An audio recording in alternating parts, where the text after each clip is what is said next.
अति पावन पुराण की धर्म भक्ति ज्ञान खान की आरती अति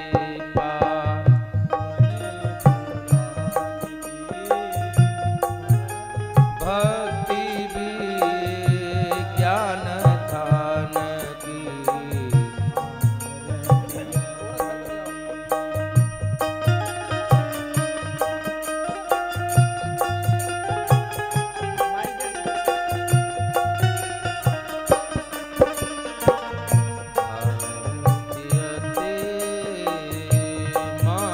महापुराण भागवत निर्मल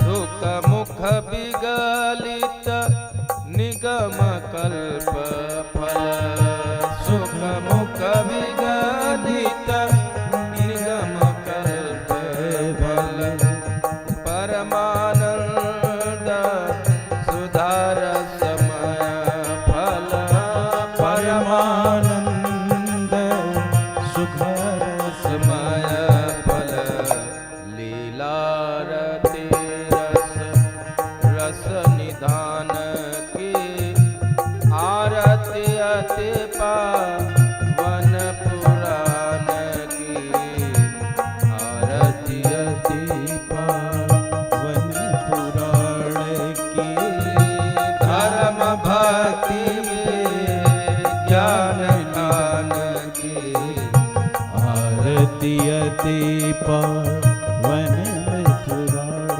की धर्म भक्ति ज्ञान दान की आरती अति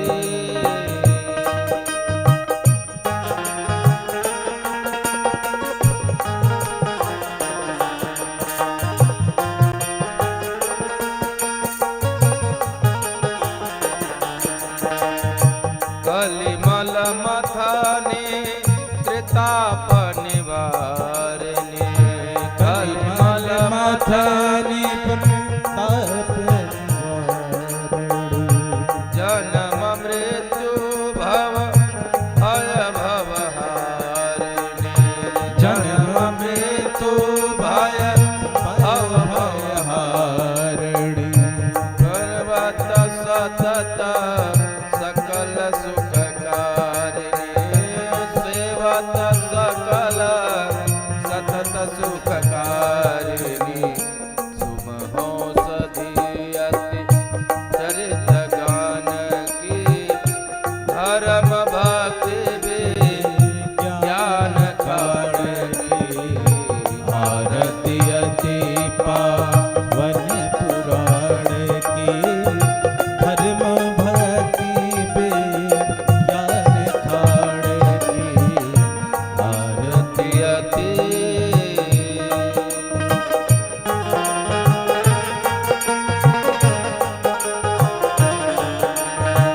विषय विलास विमोह विनाशिनी विषय विलास विमोह विनाशिनी विमल विराग विवेक विनाशिनी विमल विराग विवेक विनाशिनी मुक्ति भागवत तत्व रहस्य प्रकाशिनी भागवत तत्व रहस्य प्रकाशिनी परम ज्योति परमात्मा ज्ञान को खान भक्ति ज्ञान कान आरती अति पावन पुराण की धर्म भक्ति ज्ञान खान की आरती अति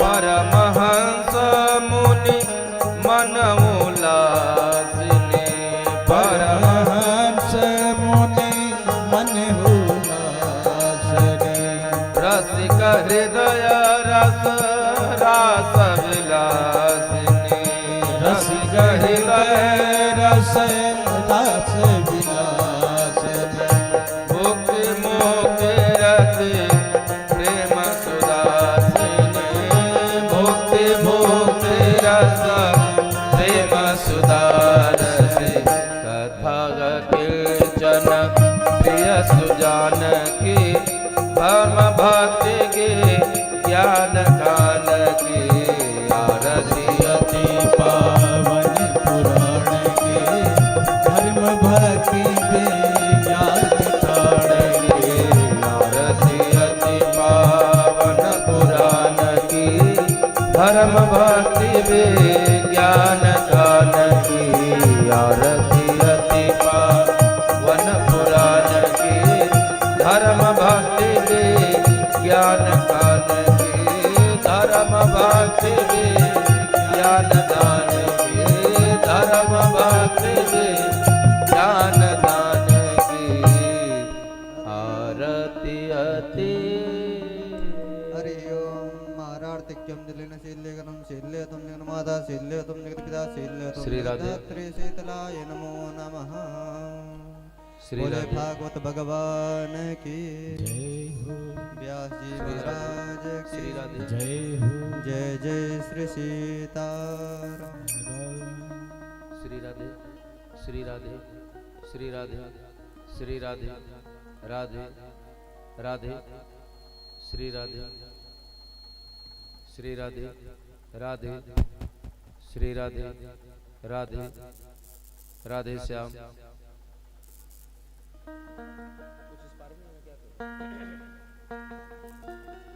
श्री राधे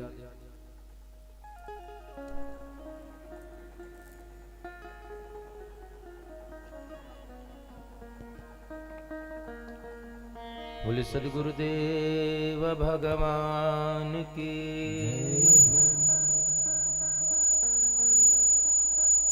बोलिए हनुमान जी महाराज की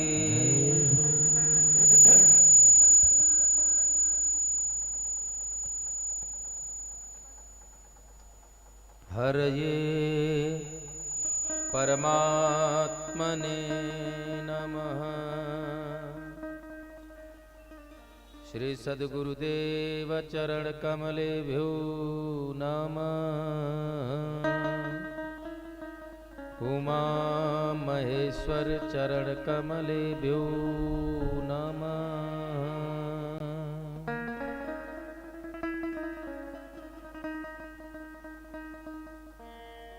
श्री सीतानाथ समारंभा श्री रामानंदार्य मध्यमा अस्मदाचार्य पर्यंता वंदे श्री गुरु परंपरा।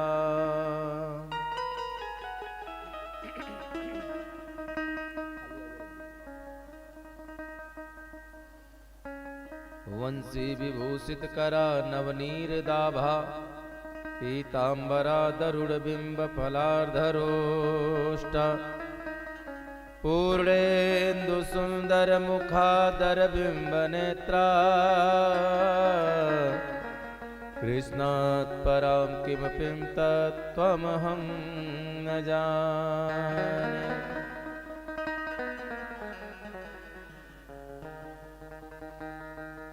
गंगा तरंग रमणीय जटा कलापम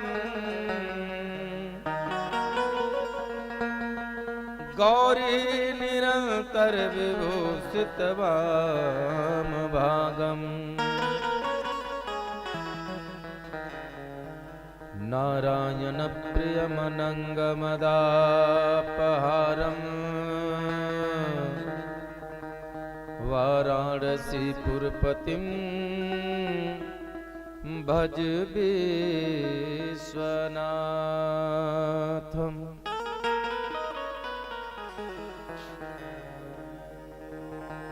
यत्र यत्र रघुनाथ कीर्तनं तत्र तत्र कृतमस्तकाञ्जलिं बाष्पवारि परिपूर्णलोचनं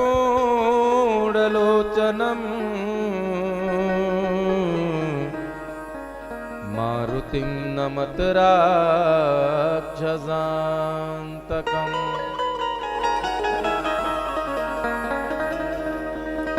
आइए हनुमंत विराजिए श्री शंभुनाथ हनुमान। प्रेम सहित आसन धरो सुनो कथा करुगान।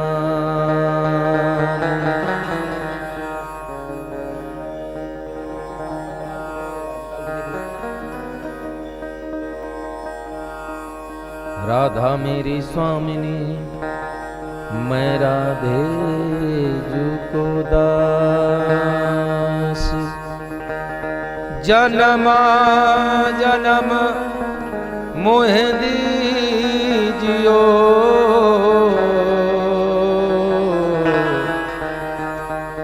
श्री वृंदावन को बास। लेत सदा सुधि दीन की सहज दया के धाम। जननी जनक सुबोध के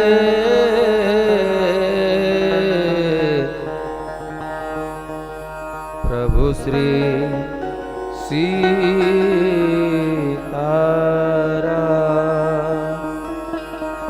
प्रभु श्री राधे।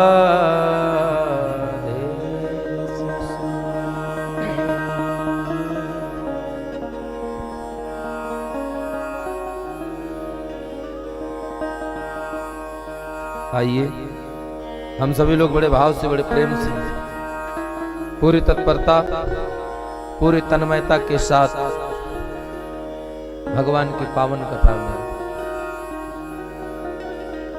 प्रवेश पाएंगे। उसके पूर्व 2 बार भगवान नाम कीर्तन करें। अनंत कोटि ब्रह्मांड नायक परात्पर पूर्ण ब्रह्म अचिंत गुणगण निधान सर्वेश्वर सर्वाधिपति भगवत भक्त हृदय विहारिणी भगवान श्री कृष्ण एवं साक्षात भक्ति की शक्ति की स्वरूपा हमारी माताएं परम्बा जगदम्बा स्वयं श्री राधिका रानी आप और भगवान श्री कृष्ण आप दोनों के युगल चरणार बिंदु में आए हुए सभी भक्तों के साथ इस दास का भी कोटि प्रणाम बंदन स्वीकार हो। तदुपरांत अनंत बलवंत परम संत हनुमंत लाल जी की गरिमामयी उपस्थिति में इस कथा का आयोजन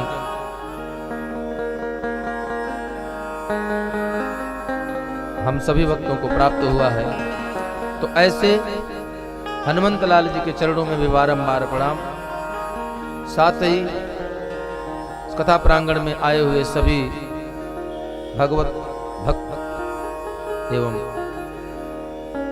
साक्षात भक्ति की स्वरूपा माताएं बहनों, साथ ही मंच पर आसीन हमारे सभी विप्र बंधु, आप सभी का श्रीमद् भागवत महापुराण की कथा क्रम में प्रवेश पाने के तृतीय दिवस की प्रवेश वेला में आज पुनः एक बार स्वागत और अभिनंदन। आइए हम सभी लोग बड़े भाव से 2 बार भगवान नाम कीर्तन गाते हुए भगवान नाम का संकीर्तन करते हुए अपने मन वचन और वाणी को पवित्र करते हैं, आत्मसात करते हुए कथा क्रम में प्रवेश करें। करारविंदे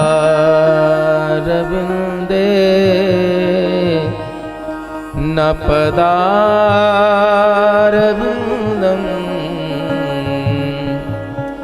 मुखारविंदे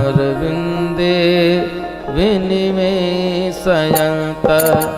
पटस्य पत्रस्य पुटे शयानं बालं मुकुन्दं मनसा स्मरामि बालं मुकुन्दं मनसा स्मरामि सानन्दमानन्दवने वसन्तम् आनन्दकन्दं हतपापवृन्दं वाराणसीनाथं नाथनाथं श्रीविश्वनाथं शरणं प्रपद्ये श्रीविश्वनाथं शरणं प्रपद्ये श्रीकृष्ण गोविन्द हरे मुरारे नाथ नारायण श्री कृष्ण गोविंद हरे मुरारे नाथ नारायण वासुदेव श्री कृष्ण गोविंद हरे मुरारी हे नाथ नारायण वासुदेवा। पितुमातु स्वामी सखा हमारे हे नाथ नारायण वासुदेवा। पितुमातु स्वामी सखा हमारे हे नाथ नारायण वासुदेवा। पितुमातु स्वामी सखा हमारे हे नाथ नारायण वासुदेवा। पितुमातु स्वामी सखा हमारे हे नाथ नारायण वासुदेवा। हे नाथ नारायण वासुदेवा। श्री कृष्ण गोविंद हरे मुरारे हे नाथ नारायण वासुदेवा। श्री कृष्ण गोविंद हरे मुरारी हे नाथ नारायण वासुदेवा। जो खिल सके ना वो फूल हम हैं, प्रभु तेरे चरणों की धूल हम हैं। जो खिल सके ना वो फूल हम हैं, प्रभु तेरे चरणों की धूल हम हैं।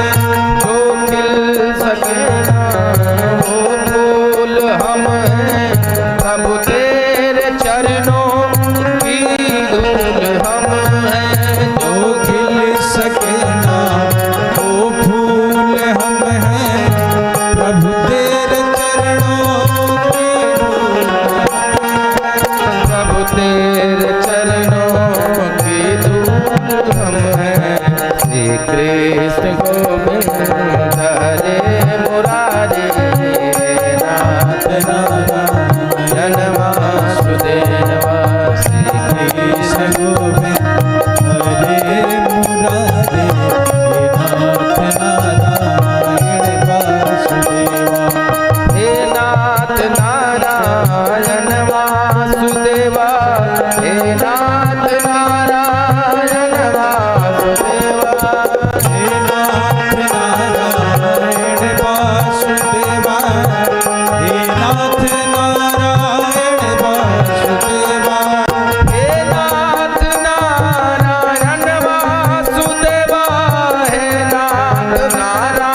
बोले वृंदावन बिहारी लाल की,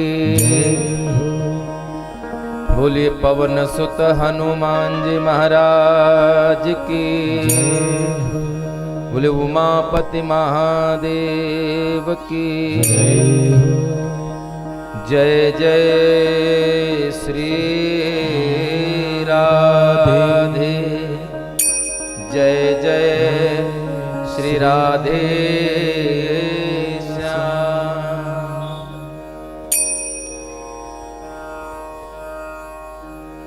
श्रीमद् भागवत महापुराण की कथा आज चौथा दिवस है। कौन सा दिन है? तीसरा दिन है। अच्छा अच्छा, याद है? हाँ, हमें लगा भाई भूल गए हो। भूल जाएंगे तो हमारा फायदा हो जाएगा, एक दिन घटा बढ़ा लेंगे। बोले राधे। लेकिन ये बहुत सुंदर सा ग्रंथ है, मात्र ग्रंथ ही नहीं है। ये लिपिबद्ध साहित्य व्याकरण के अनुरूप लिखा हुआ कोई ग्रंथ, कोई किताब नहीं है। फिर क्या है महाराज जी? बोले निगम कल्प तरोर गलितम फलम, निगम कल्प तरोर गलितम फलम। निगम जो पुराण है, शास्त्र हैं, ग्रंथ हैं, वेद हैं, इनकी एक बहुत विशाल काय वृक्ष है, बहुत बड़ा वृक्ष है, और उसमें फल लगा है। तो फल कैसा है? गलितम, बिल्कुल गल गया है। फलम, अच्छा गला हुआ फल कोई खाना चाहता है जो बिल्कुल गल गया हो, पक कर एकदम बिल्कुल? कोई नहीं खाना चाहता, लेकिन इसको खाया जाता है, अभी तो इसको पिया जाता है। क्यों? क्योंकि यह वैसी ही है ही है। तो इसमें है क्या? निगम कल्प तरोर गलितम फलम, सुख मुखाद मृत द्रव संयुतम, पिबत भागवतम रसमालयम, मुहुरहु रसिका भुवि भावुका। बोले कि उस वृक्ष में एक ही फल लगा है।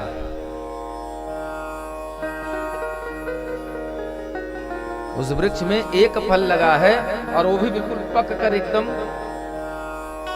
गला हुआ है। तो बोले कैसा फल है? बोले वो ऐसा फल है, विचित्र फल है। कैसे? क्यों? बोले ना तो इसमें छिलका है, ना ही इसमें गुठली है, और इतना गल गया है। तो बोले अगर इसमें न छिलका है न बिया है तो खाएंगे कैसे? तो फल कैसा? बोले ये खाने वाला फल नहीं है। तो क्या करना है? बोले पिबत भागवतम रसमालयम। एक तो भगवान की कथा का अमृत रस है, और अमृत तुल्य इसलिए हो गया क्योंकि सुख मुखाद मृत, सुख मुखाद मृत। सुख माने सुग्गा, तोते के मुख में उसकी जबान पर अमृत बसता है। तोते की जबान में अमृत बसता है। सूत जी कहते हैं कि उस फल में, आम के जिस पेड़ में सैकड़ों फल होते हैं, लेकिन सारे फल मीठे होंगे, इस बात की कोई गारंटी नहीं, इस बात की कोई निश्चित नहीं है कि कौन सा फल मीठा होगा। ऐसा होता है ना, मीठे आम के पेड़ के सारे आम मीठे हैं, लेकिन सबसे ज्यादा मीठा कौन सा फल है ये कौन पता करेगा? हमको आपको नहीं पता लगता, लेकिन हमें आपको पता नहीं लग सकता। लेकिन जिस आम को सुग्गे ने जूठा कर दिया वो सबसे मीठा हो जाएगा, इस बात की गारंटी। वो मीठा होगा नहीं भैया, वो आम सबसे मीठा नहीं होता है। वो सबसे मीठा इसलिए हो जाता है कि सुग्गे की सुख की जबान का अमृत उसमें घुल जाता है, इसलिए वो सबसे मीठा हो जाता है। तो बोले क्या करें? बोले मुहुर हो। तो फिर इसका क्या करना है? पीना है। तो कौन भक्त पिएंगे? कैसे लोग पीते हैं भागवत के रस को? बोले मुहुर हो रसिका जो रसिक होंगे, भूवि भाव का जो रस से भरे इस फल को खाने के लिए, इस फल का रस पीने के लिए व्यक्ति अगर भाव से भरा होगा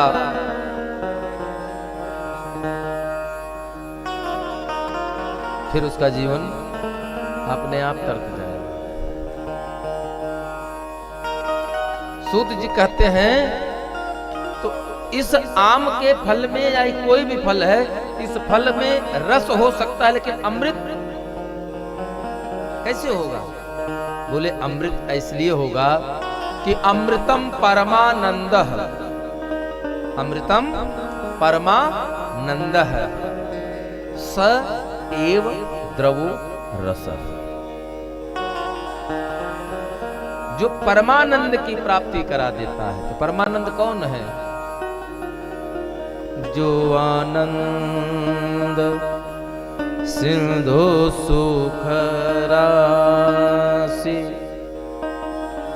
औसे करते त्रय लोक सुपासी।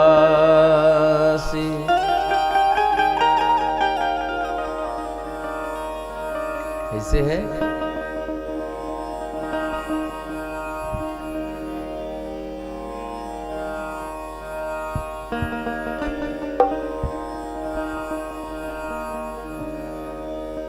सत कहिए जो विनसय नाई, चित चायतन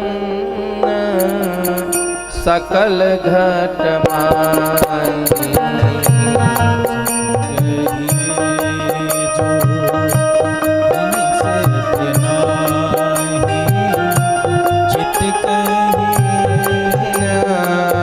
सकल जग माई जो विनसय नाहि, चित चयतन सकल घट माई। चित सत कहिए जो विनसय नाही, चित चैतन्य सकल घट माही। तब क्या करता है? आनंद घट घट करई आनंदा। आनंद घट घट करई आनंदा। आनंद घट घट करई आनंदा। आनंद घट घट करही तब आनंद घट घट करही आनंदा। ताकहु नाम सच्चिदानंदा। श्री राम जय राम जय जय राम। श्री राम जय राम जय जय राम। श्री राम जय राम। श्री राम जय राम। श्री राम जय राम जय जय राम। आनंद घट घट करई आनंदा। जिसके आनंद जो सबके अंदर बैठ करके सबको आनंद प्रदान करे उसका नाम ताकर नाम सच्चिदानंदा। श्री राम जय राम। तो उस परमात्मा के आनंद रूपी रस इस फल में भरा है। अतः इस फल के खाने से व्यक्ति को सहज ही मोक्ष की प्राप्ति हो जाती है। आपने पीछे सुना कि गोकर्ण भैया के द्वारा श्रीमद् भागवत महापुराण की कथा का आयोजन करने के पश्चात प्रेत योनि में पड़ा धुंधकारी प्रेत योनि से मुक्त हो गया और सुंदर शरीर, दिव्य शरीर धर के कहां गया? स्वर्ग को चला गया।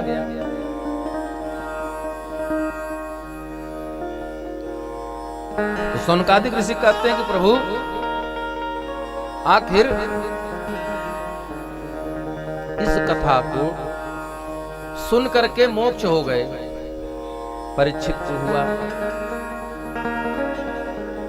ज्ञान वैराग्य को भी बल मिला।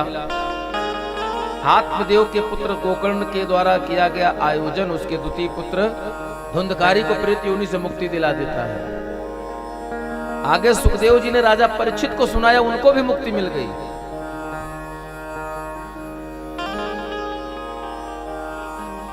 सनकादिक ऋषियों के द्वारा सुनाई इस कथा, गोकर्ण भैया के द्वारा सुनाई गई इस कथा का आयोजन कब और कैसे हुआ? तो सूत जी कहते हैं, सौनकादिक ऋषियों, जब भगवान श्री कृष्ण अपने इस शरीर को छोड़ करके, इस धराधाम को छोड़ करके वैकुंठ जब से पधारे हैं, तब कलयुग का प्रवेश हो गया। किस दिन हुआ?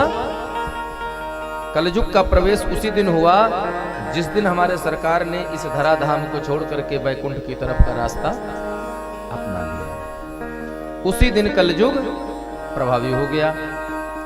तो बोले कलयुग के कितने वर्ष आयु बीतने के बाद गोकर्ण भैया ने इस कथा को सुनाया, आयोजित किया? तो सुखदेव जी, सूत जी कहते हैं, हे सौनकादिक ऋषियों, जब भगवान श्री कृष्ण अपने धाम को गमन कर लिए चले गए, इस धरती पर कलयुग आया और कलयुग के आने के बाद जब कलयुग की आयु 30 वर्ष की हो गई, जब कलयुग की आयु 30 वर्ष की हो गई, तब भाद्रपद, जिस महीने में भगवान श्री कृष्ण का जन्म हुआ, भाद्रपद की शुक्ल पक्ष नवमी तिथि के दिन इस कथा को पूज्यपाद श्री सुखदेव जी महाराज ने राजा परीक्षित को सुनाई। कब सुनाई? कलयुग के 30 साल बीत जाने के बाद, भाद्रव महीने की शुक्ल पक्ष में नवमी तिथि के दिन इस कथा को सुनाया।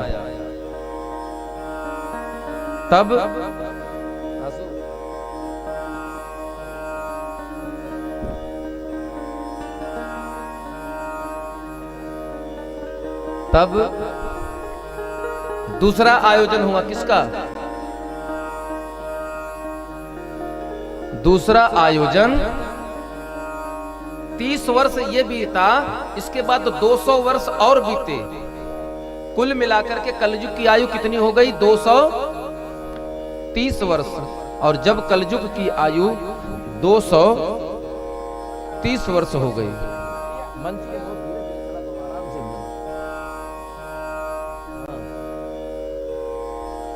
जब कलयुग की कुल आयु हो गई 230 वर्ष की, तब गोकर्ण भैया ने आषाढ़ महीने की शुक्ल पक्ष की नवमी को इस कथा का आयोजन किया। किसके लिए? धुंधकारी के लिए। तत्पश्चात इसके और 30 वर्ष बीत जाने के बाद, अब कलयुग की आयु कितनी हो गई? 30 वर्ष पहले, 200 वर्ष बाद में, उसके बाद फिर से 300 वर्ष, यानी 260वें वर्ष बीत जाने के बाद कार्तिक महीने की शुक्ल पक्ष की अक्षय नवमी के दिन सनकादिक ऋषियों ने नारद को सुनाई। कहां? हरिद्वार में, जहां की ज्ञान भक्ति वैराग्य पुनश्च चैतन्य हुए थे। हे ऋषिगणों, इस प्रकार भगवान की ये जो पावन कथा है, भगवान की ये जो पावन कथा है, इस कलिकाल में भव रोग से दूर करने के लिए यह राम बाण औषधि है। बोले वृंदावन बिहारी लाल के जय हो।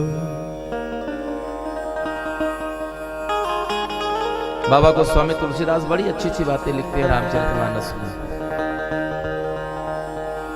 आइए हम सभी लोग भाव से रामचरितमानस की 2 चौपाइयों का गायन श्रवण करते हैं, तत्पश्चात आगे की कथा करेंगे। और कहते क्या है गोस्वामी तुलसीदास जी? सूत जी कहते हैं कि हे ऋषियों, इस कलिकाल में श्रीमद् भागवत महापुराण ही एक इकलौता साधन है जो मरे हुए को भी, जीवित को भी, जो आने वाला है उनको भी इस भव सागर से उस पार ले जा सकता है। बहुत सुंदर चाटी देखो ना, ठीक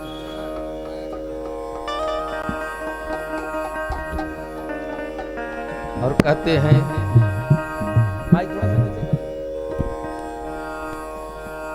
भव सागर चह पार जो पावा, राम कथाता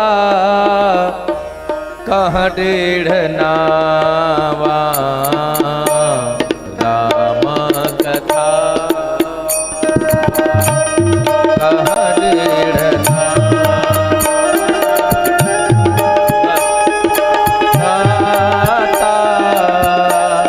कह डेढ़ नावा।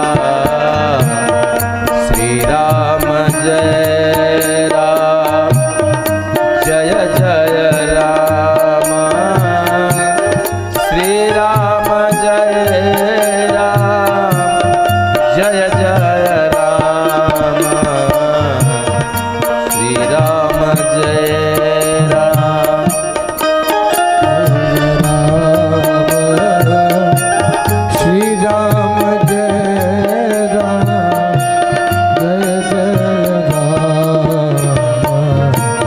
कल युग केवल हरि गुण गाहा, कल युग केवल हरि गुण गाहा, गावत नर पावहि भवता,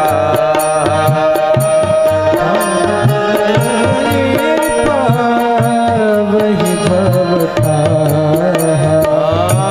बुध विश्राम सकल जन रंजनी, बुध विश्राम सकल जन जन रंजनी, राम कथा कलि कलु सर्वभंजनी, राम कथा कलि चलु संगे श्री राम जय राम, सभी लोग गाइए।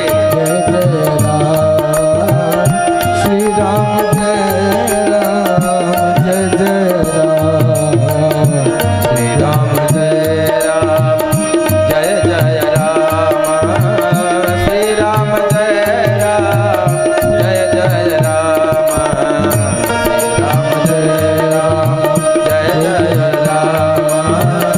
श्री राम जय राम, जय जय राम, श्री राम जय राम, जय जय राम, श्री राम जय राम, जय जय राम, श्री राम जय राम, जय जय राम, जय जय राम, श्री राम जय राम, जय जय राम, श्री राम जय राम, जय जय राम, श्री राम जय राम, जय जय राम। कलयुग केवल हरि गुण गाहा, कलयुग केवल हरि गुण गाहा। होगा क्या? गावत नर पावहि भव थाहा। जैसे आपके सामने एक बहुत बड़ा नाला है, अब उसमें कितना जल है, कितना पानी है, आपको उसे पार करना है। अब कितना पानी कैसे मालूम है? अब ऐसे जाएंगे तो पता लगा कहीं ज्यादा हुआ तब तो डूब जाएंगे। फिर क्या करें? बोले आपको उस जल की गहराई मापने के लिए एक अवलंब की जरूरत पड़ेगी, एक अवलंब की जरूरत पड़ेगी। तो अवलंब क्या बनेगा?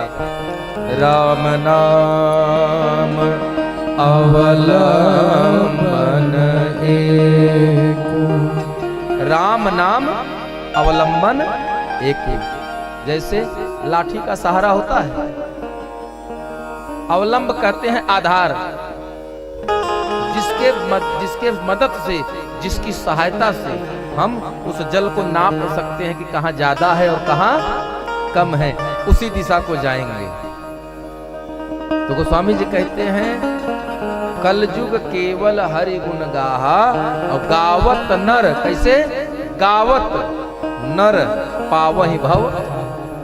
तो जब आपको उसके जल का पता लग जाएगा कहां कहां कम है, तो आप उस सरोवर को पार कर सकते हैं कि नहीं? आप आसानी से पार हो जाएंगे। इसीलिए पाए न केहि गते पतित पावन, राम भज सुनु सत मना। केहि गति पतित पावन, राम भज सुनु सत मना। गणिता अजामिल व्याध गिर, गजानि फल तारे गजा। गणिता अजामिल व्याध गिर, गजानि फल तारे गजा। श्री राम जय राम जय जय राम, श्री राम जय राम जय जय राम। पाई न केहि गति पतित पावन। क्या करके? बड़े से बड़े पापी तर गए, क्या करके? हो गए भव से पार लेकर नाम तेरा। पाई न केहि गति पतित पावन, राम किसको भजा? राम को भजा। राम भज। तब गोस्वामी जी कहते हैं सुनो सठ मना, रे पागल, दुनिया के मोह माया में मत फंसो, दुनिया भर की तमाम कंठी के चक्कर में मत पड़ो। तो बोले क्या करें?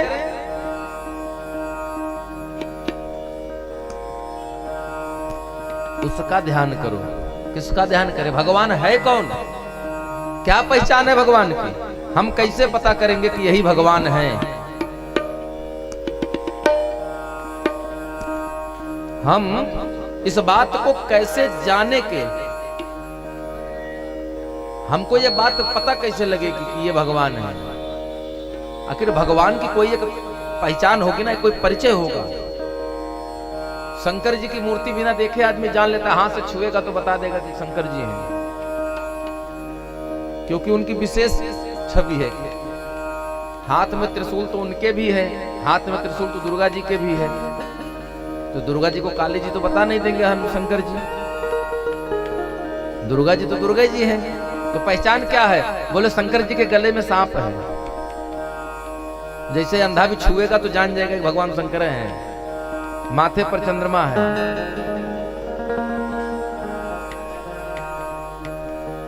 तो बोले वैसे भगवान की पहचान है। छह चीज जिनके अंदर हो वो भगवान है। छह चीजें जिनके अंदर हो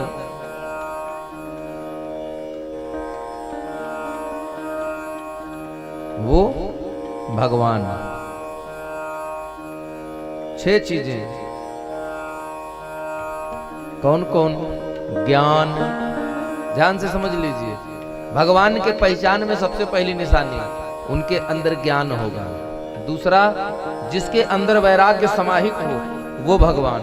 तीसरा, जिनके अंदर धर्म कूट कूट कर भरा हो। चौथा, ऐश्वर्य की कोई कमी ना हो। पांचवा, यश यानी कहते हैं नाम। और अंतिम में है छह, श्री कहते हैं। श्री श्री माने माता लक्ष्मी बोली वृंदावन बिहारी लाल की।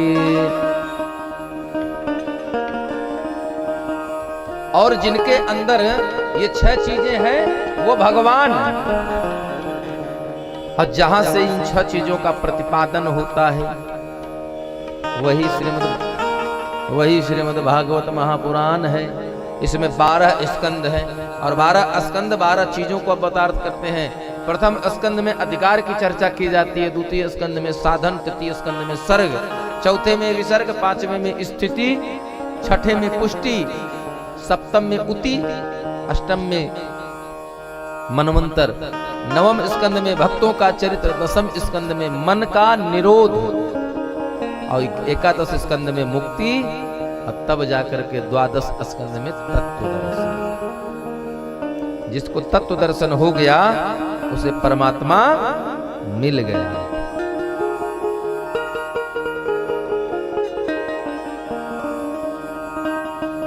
तब शौनकादिक ऋषि पूछते हैं, प्रथम स्कंद में 19 अध्याय हैं, 809 श्लोक हैं। प्रथम स्कंद में 19 अध्याय और 806 श्लोक हैं। इसमें सूत जी ने से शौनकादिक ऋषियों ने पूछा, सूतम जाना से भद्रम ते भगवान सत्वत्वाम पते देवक्या वसुदेवस्य जातो यस्य चिकीर्षया।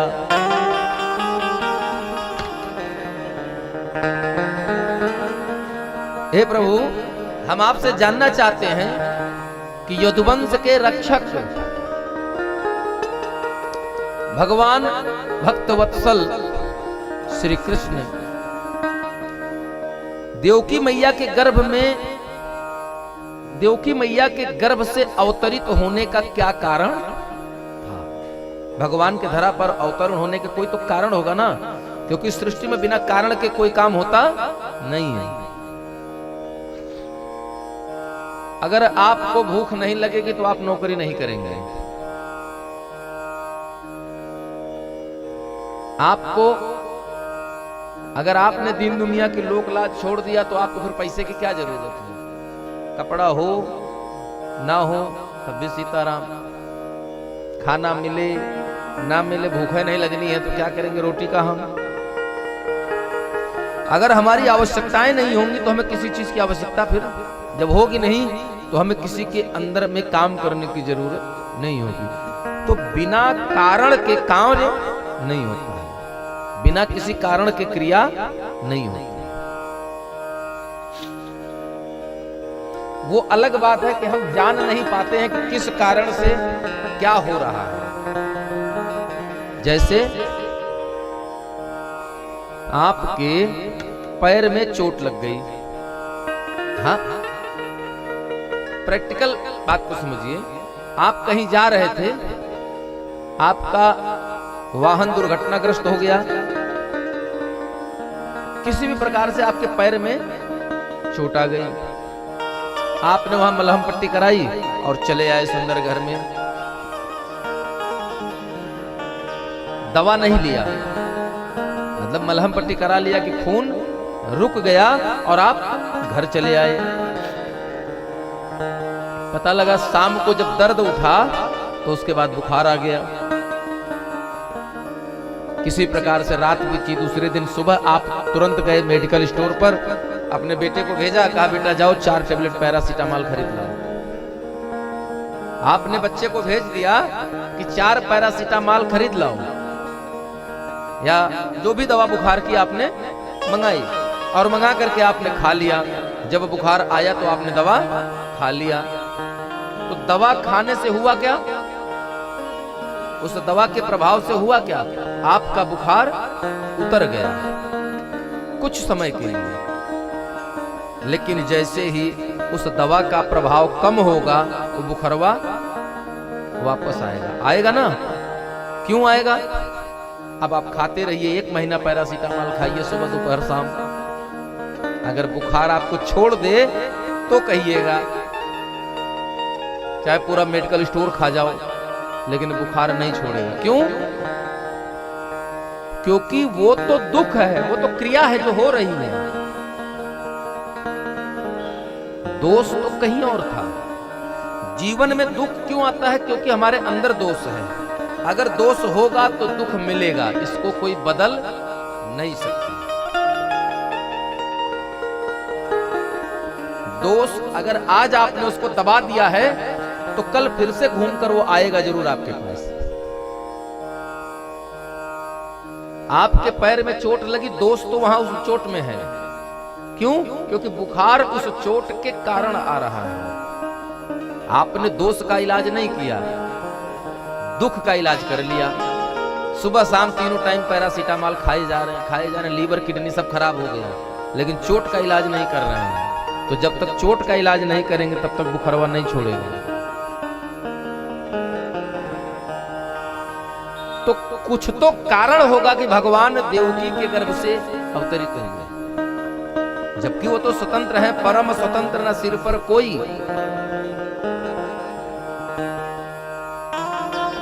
भावहि मनहि करई तुम सोई, जो तुम्हारे मन को अच्छा लगता है वो तुम करते हो। ये नारद बाबा कहते हैं भगवान से। तो ऐसे भगवान को देवकी के गर्भ से आने की क्या जरूरत पड़ गई?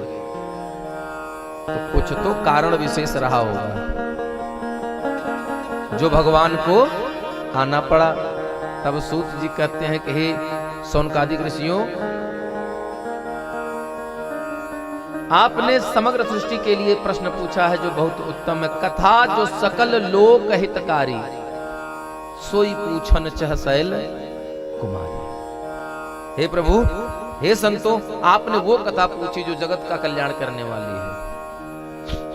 मैं आपको सुनाता हूं। तो शौनकादिक ऋषियों ने कहा आप सुनाइए, लेकिन भगवान के विभिन्न 24 अवतार की उस मंगलमयी कथा का भी हमको दर्शन कराइए। और तब सूत जी ने शुरू किया कथा सुनाना, और पहले ही कथा सुनाई। क्या सुनाई? सच्चिदानंद रूपाय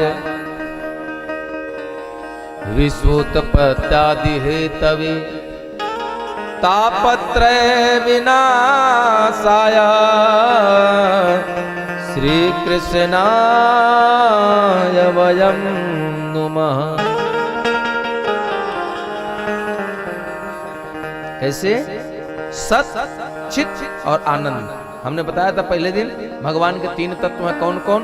सत, चित और आनंद। भगवान अपने,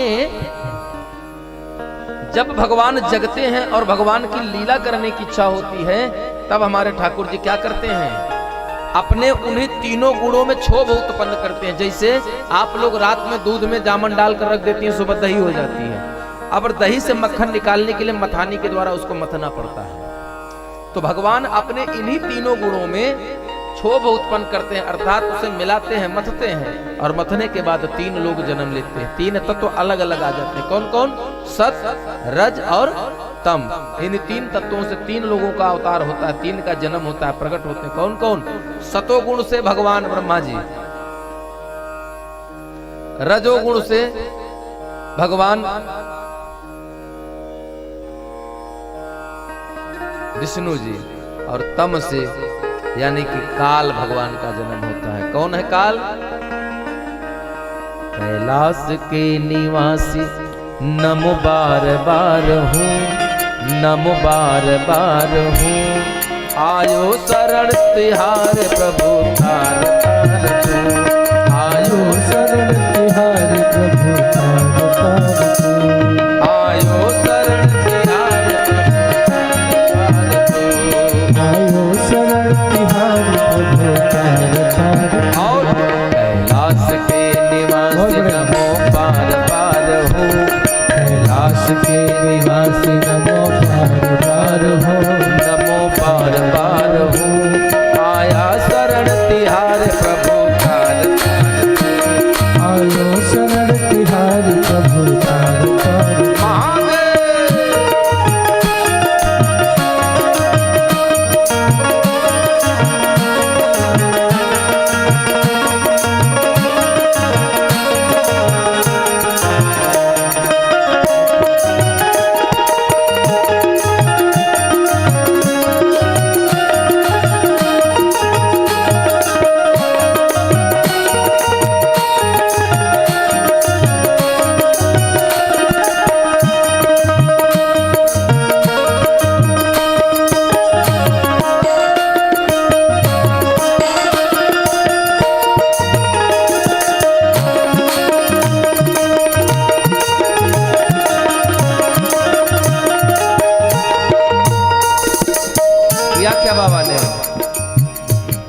भक्तों को कभी शिव ने निराश ना किया, भक्तों को कभी शिव ने निराश ना किया। मांगा उस चाहा वही वरदान दे दिया, मांगा जिसे चाहा वरदान दे दिया, मांगा जिसे चाहा वही वरदान दे दिया। बड़ा है तेरा दायरा, बड़ा है तेरा दायरा, बड़ा दातार तू, बड़ा है तेरा दायरा, बड़ा दातार तू। आया शरण तिहार प्रभु तार तार तू, आयो शरण तिहारी प्रभु तार तार तू। घोष के निवास नमो बार बार हो, नमो बार बार हो। आयो शरण तिहार प्रभु तार तार तू, आयो शरण तिहारी प्रभु तार तार तू। महादेव।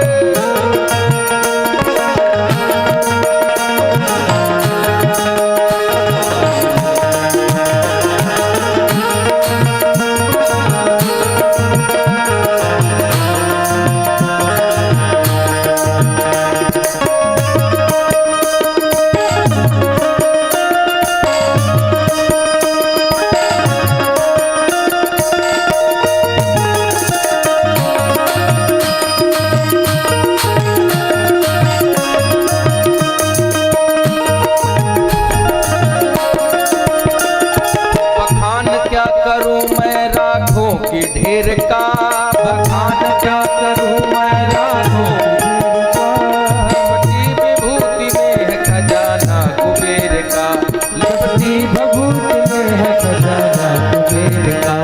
है गंगाधार मुक्तिधार वो कार तू, है गंगाधार मुक्तिधार वो कार तू। आया शरण तिहार प्रभु तार तार तू, आयो शरण तिहार प्रभु तार तार तू। कैलाश के निवास नमो बार बार हो, नमो बार बार हो। आयो शरण तिहारी प्रभु तार तार तू, आयो शरण तिहारी प्रभु तार तार तू। भोले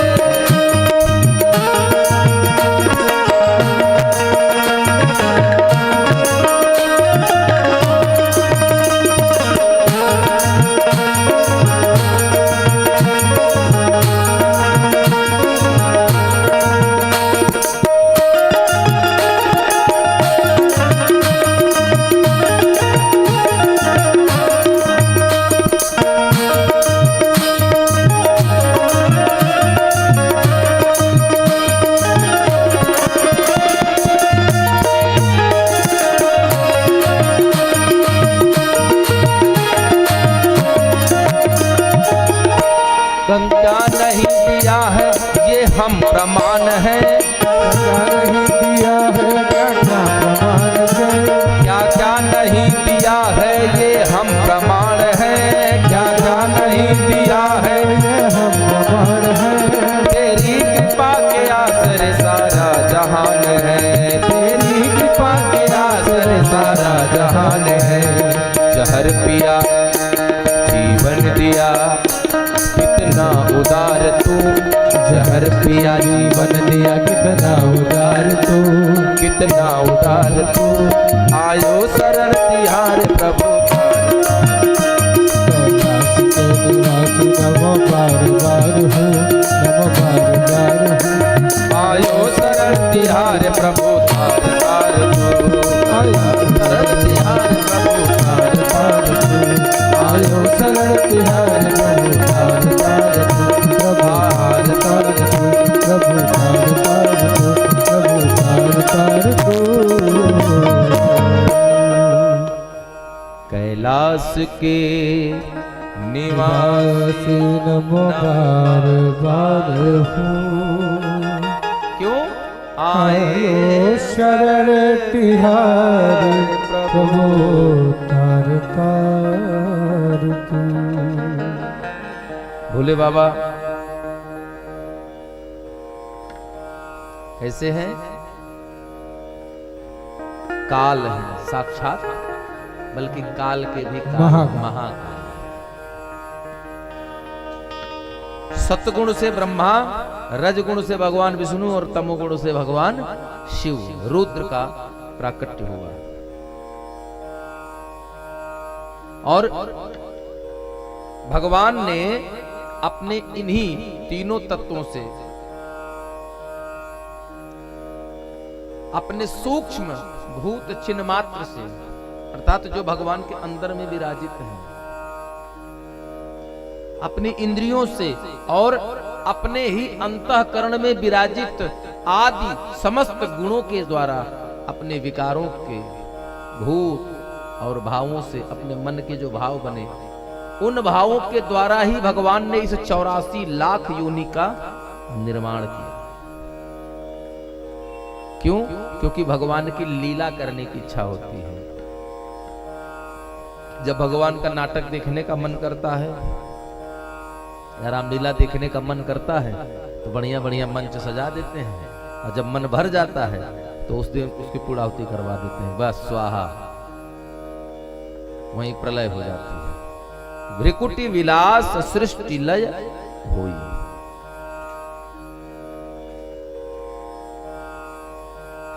सूत जी कहते हैं कि हे सौनकादिक ऋषियों, जब भगवान की लीला करने की इच्छा हुई तो उन्होंने सबसे पहले सृष्टि की उत्पत्ति करनी पड़ेगी ना भाई। आप अगर किसी शहर में जाएंगे तो रहेंगे कहां?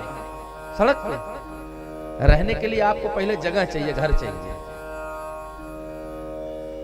एक आदमी परदेश जाता है, 1 दिन 2 दिन 4 दिन किसी मित्र के यहाँ किसी स्टेशन पर, प्लेटफॉर्म पर कहीं भी सोकर बिता लेता है, लेकिन जब नौकरी करेगा, रूम खोज लेगा, रूम ले लेगा, तब अपना परिवार लेकर जाता है। क्यों? क्योंकि उसे पता है कि बिना घर के गृहस्थी नहीं हो सकती, जीवन संभव नहीं है। तो जब भगवान की लीला करने की इच्छा हुई तो सृष्टि की रचना करना चाहिए ना, पहले सृष्टि बनाएंगे। और जब सृष्टि माने घर, ये सृष्टि क्या है? भगवान का घर है, एक मंच है, रंगशाला है, जहां पर भगवान अपनी लीला करते हैं। अपने हाथ से रिमोट दबा करके भगवान खेल करते हैं। तो उसके लिए भगवान पहले लोक का निर्माण करते हैं। कैसे? अपने महत तत्व से निष्पन्न होकर के भगवान सबसे पहले तो स्वयं पुरुष रूप ग्रहण करते हैं, और पुरुष रूप ग्रहण करते हैं तो इस पुरुष रूप के भगवान में क्या चीजें होती हैं? 16 कला हैं। जैसे 10 इंद्री, 1 मन और 5 भूत। ये 5 भूत, 1 मन और 10 इंद्रियां मिलाकर के 16 होती हैं। इन्हीं 16 से ही भगवान की 16 कलाएं निर्मित है। बोलिए राधे।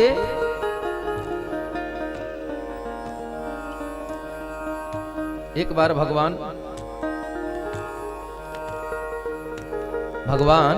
श्री कृष्ण या हमारे श्री हरि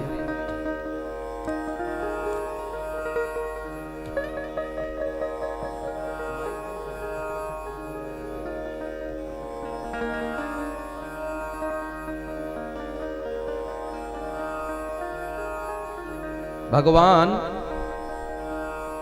खट खट खट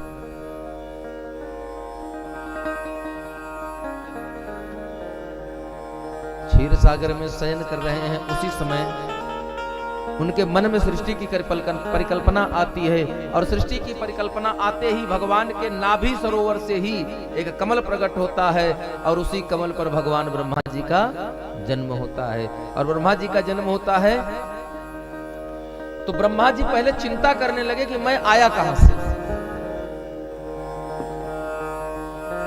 कमल पर है, ये कमल की नाल है कहां तक? मैं इतने ऊपर कमल पर आया तो इसका जड़ तो कहीं होगा।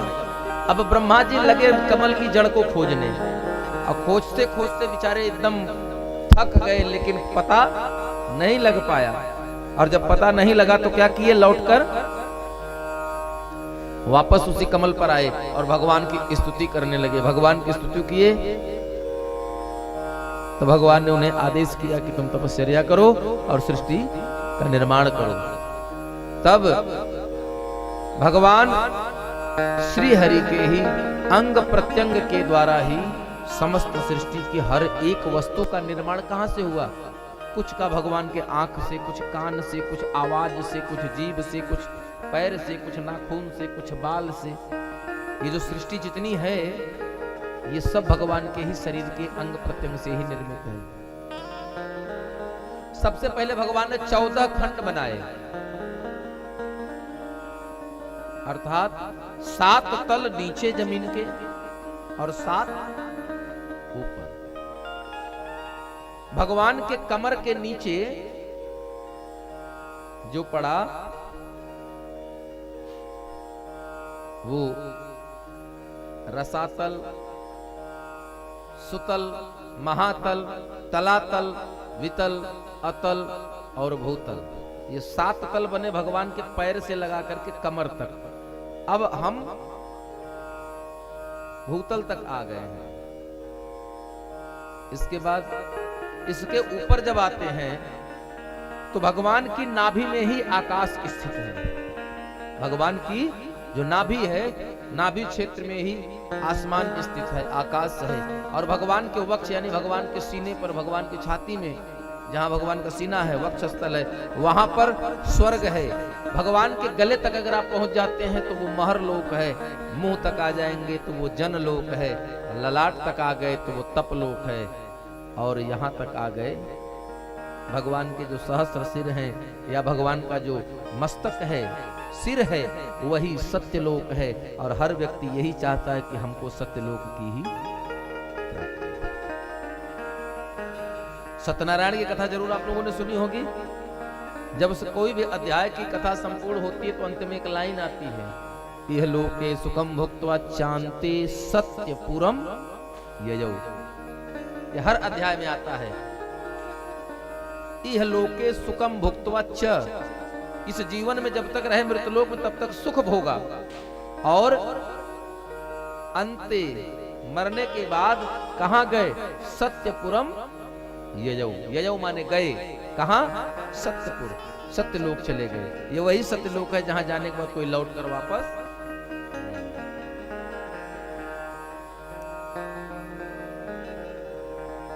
रचा है सृष्टि को जिस प्रभु ने, वही ये सृष्टि चला रहे हैं। रचा है सृष्टि प्रभु ने, वही सृष्टि चला रहे हैं। रचा है सृष्टि को जिस प्रभु ने, वही ये सृष्टि चला रहे हैं। रचा है सृष्टि को जिस प्रभु ने, वही सृष्टि चला रहे हैं। जो पेड़ हमने लगाया पहले, जो पेड़ हमने लगाया पहले, उसी का फल हम खा रहे हैं। रचा है सृष्टि को जिस प्रभु ने, वही सृष्टि चला रहे हैं।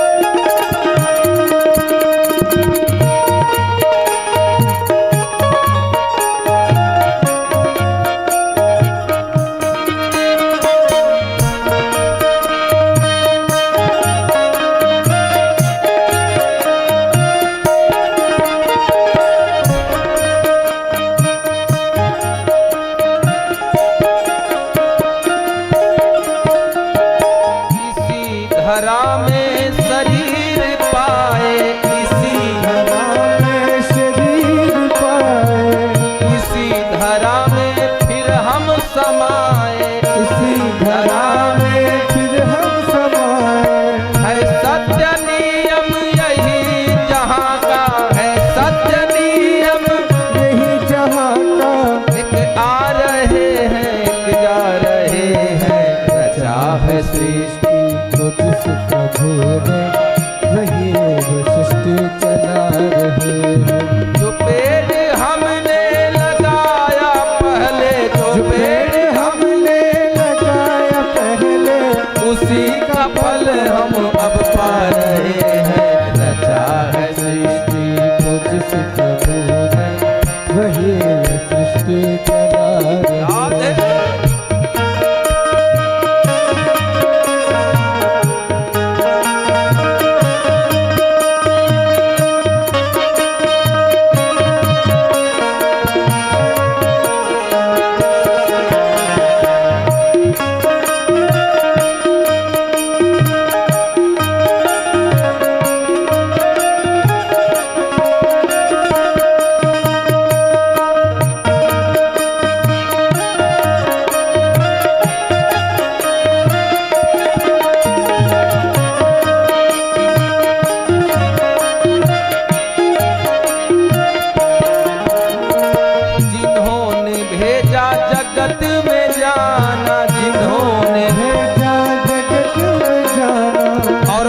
दिया लौट कर फिर से आना, और कह दिया लौट के फिर से आना। जो भेजने वाले हैं जहां में, जो भेजने वाले हैं जहां में, वापस वही फिर बुला रहे हैं। रचा है सृष्टि को फिर प्रभु ने वही सृष्टि चला रहे हैं। जो पेड़ हमने लगाया पहले, जो पेड़ हमने लगाया पहले, उसी का फल हम अब पा रहे हैं। रचा है सृष्टि को जिस प्रभु ने, वही सृष्टि चला रहे हैं।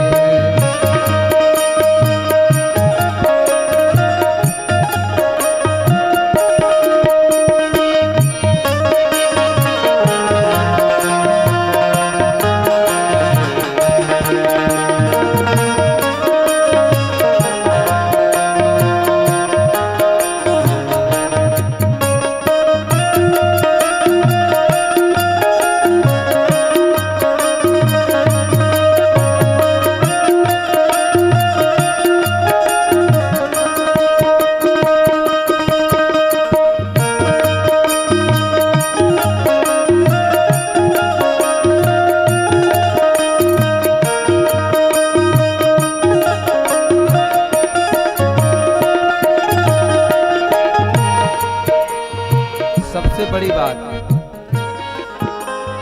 जिसका विराट स्वरूप है कमर के नीचे 7 लोग और कमर के ऊपर 7 लोग, वो कहां कहां नहीं है।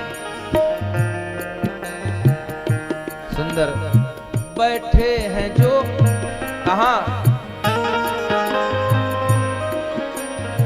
बैठे हैं जो धान की बालियों में, बैठे हैं जो धान की बालियों में, बैठे हैं जो धान की बालियों में, और समाये मेहंदी की लालियों में, समाये मेहंदी की लालियों में, समाये मेहंदी की लालियों में, समाये मेहंदी की लालियों में।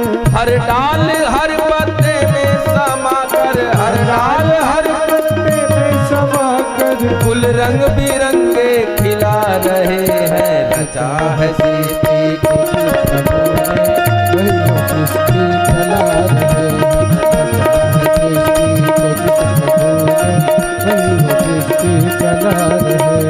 जो पेड़ हमने लगाया पहले, जो पेड़ हमने लगाया पहले, पेड़ हमने लगाया पहले, उसी का फल हम अब पा रहे हैं। रचा है सृष्टि को प्रभु ने वही सृष्टि चला रहे हैं। रचा है सृष्टि को प्रभु ने वही सृष्टि चला रहे हैं। वही सृष्टि चला रहे हैं। वही सृष्टि चला रहे हैं। कौन चला रहा है?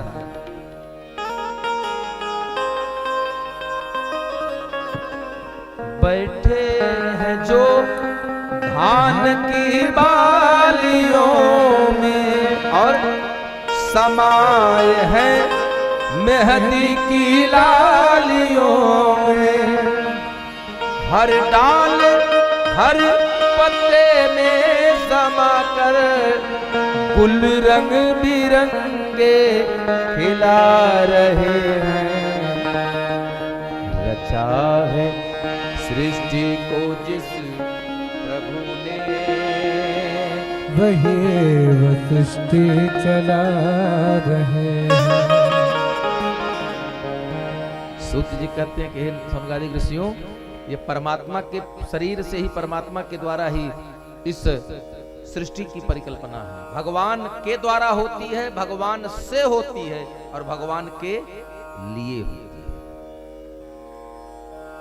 ना उनके बिना इसकी कल्पना की जा सकती है किसी भी प्रकार से। फिर द्वापरे समनुप्राप्ते तृतीय युग परयये जातः पराशराद योगी वासव्या कलया हरय।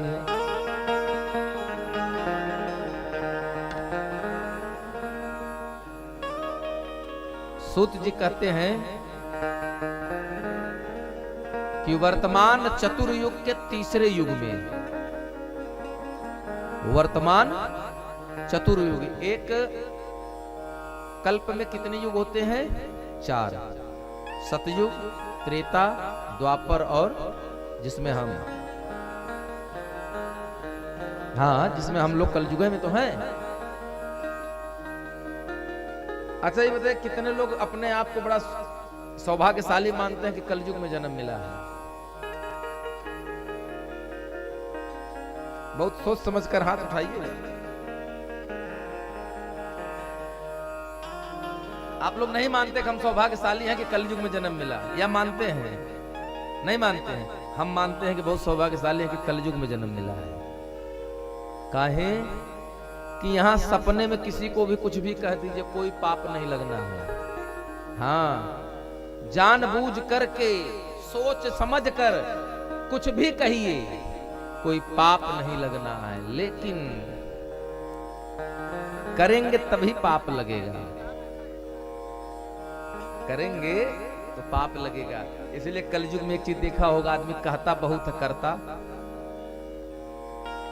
हाँ, जरा सी बात हुई तो हमको भी जानते नहीं, इनको हम दिखा देंगे, रहने नहीं देंगे, लखनऊ से भगा देंगे।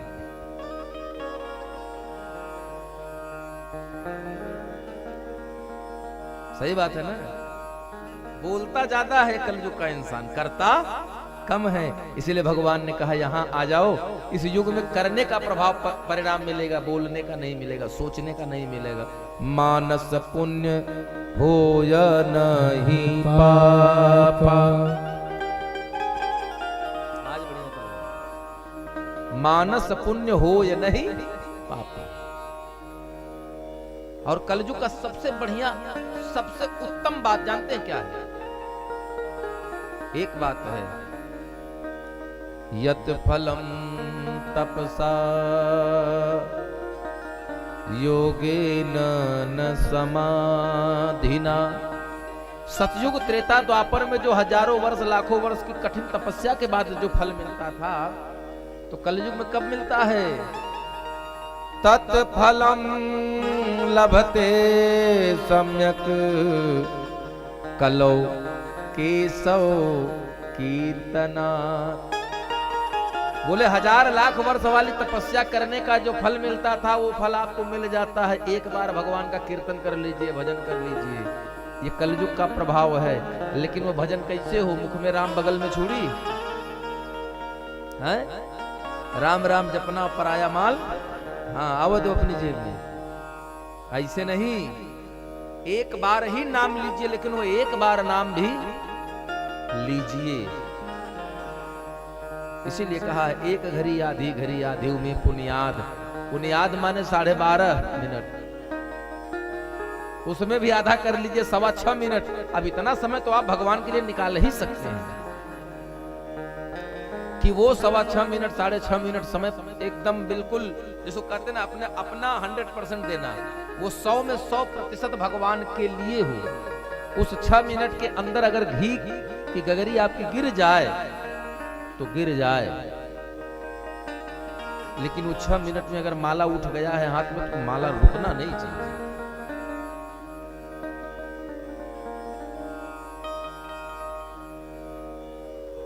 यही बात तृतीय युग यानी द्वापर, तीसरा युग द्वापर ही तो है।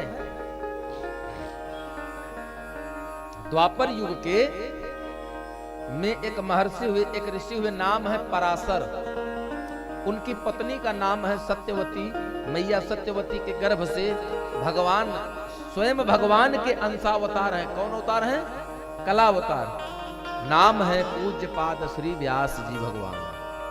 बोले व्यास जी भगवान की जय हो। इसीलिए कहा जाता है व्यास विष्णु रूपाय। तो हुआ क्या?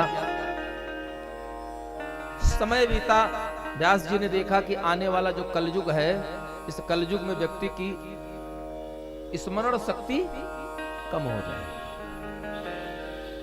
और जब कम हो जाएगी तो उसे याद कुछ नहीं रहेगा। तो इतने बड़े बड़े वेद मंत्र कैसे याद रहेंगे? भगवान की कथाएं कैसे हैं? रामायण सतकोटि अपार। कैसा है? 100 करोड़ से भी अधिक भगवान की कथाएं हैं। इससे ज्यादा विशाल कथा भगवान की है। तो बोले ये याद कौन रखेगा? कलयुग में तो भूल जाएंगे, क्योंकि उम्र छोटी हो जाएगी। 100 करोड़ पढ़ते पढ़ते मर जाएंगे, याद तो होबे नहीं करेगा, पढ़ भी नहीं पाएंगे। बोले तो इसको ऐसा किया जाए कि जीव सहज ही इसका अध्ययन कर सके। तो बोले कैसे होगा? यही सोच रहे थे पूज्यपाद व्यास जी सरस्वती नदी के तट पर बैठे हैं, चिंताग्रसित हैं। उसी समय नारद बाबा का वहां पर पदार्पण होता है। नारद जी उन्हें समझाते हैं। क्या समझाते हैं? कि आपने सभी ग्रंथों का निर्माण तो किया, लेकिन आपने क्या भगवान श्री कृष्ण की लीला का गायन किया? उन्होंने कहा हाँ, गायन तो किया है। बोले जैसे सबका किया था वैसे उनका भी किया है। बोले नहीं, इसीलिए तो आपको चिंता हो रही है, इसीलिए आपके मन में आनंद नहीं है। जिस मनुष्य के जीवन में भक्ति की कमी हो, उत्साह की कमी हो, उसे वृंदावन ले जाकर 1-2 महीने में छोड़ दो। वहां से लौटकर आने के बाद वो अपने आप मस्ती में हो जाएगा। क्यों? क्योंकि वहां भक्ति मैया स्वयं नाच रही है, उनकी चिंता नहीं है। हमें चिंता नहीं उनकी, उन्हें चिंता हमारी है। क्योंकि हमारे नाव के रक्षक सुदर्शन चक्रधारी है।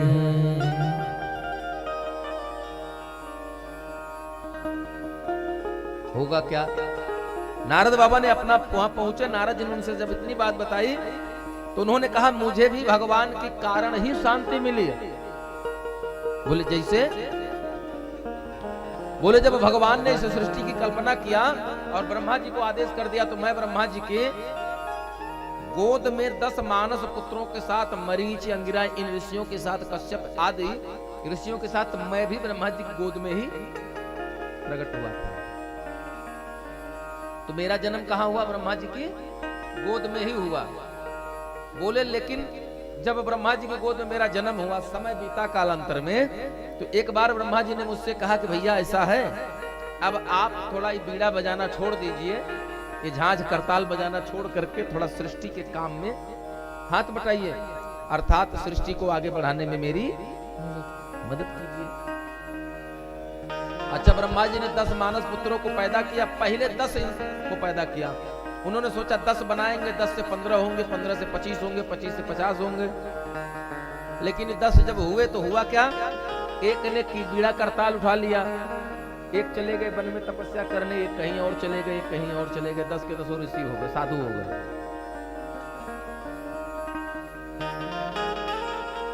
नारद बाबा से जब उन्होंने कहा तो नारद बाबा ने कहा पिताजी,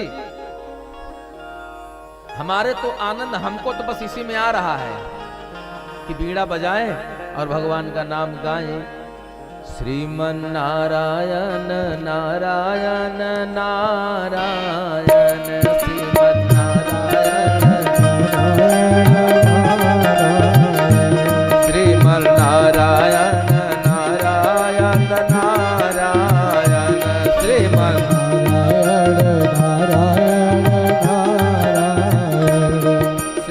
नारायण नारायण नारायण, श्रीमन नारायण नारायण नारायण, सत्यनारायण नारायण नारायण, सत्यनारायण नारायण नारायण,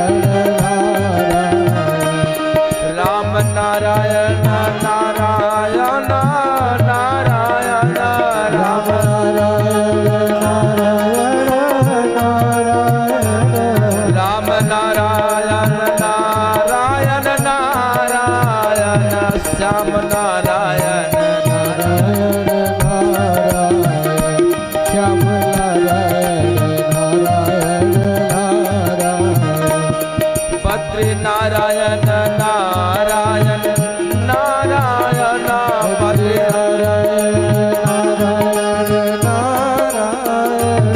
लक्ष्मी नारायण नारायण नारायण लक्ष्मी नारायण नारायण श्रीमन्नारायण नारायण नारायण श्रीमन्नारायण नारायण नारायण श्रीमन्नारायण नारायण।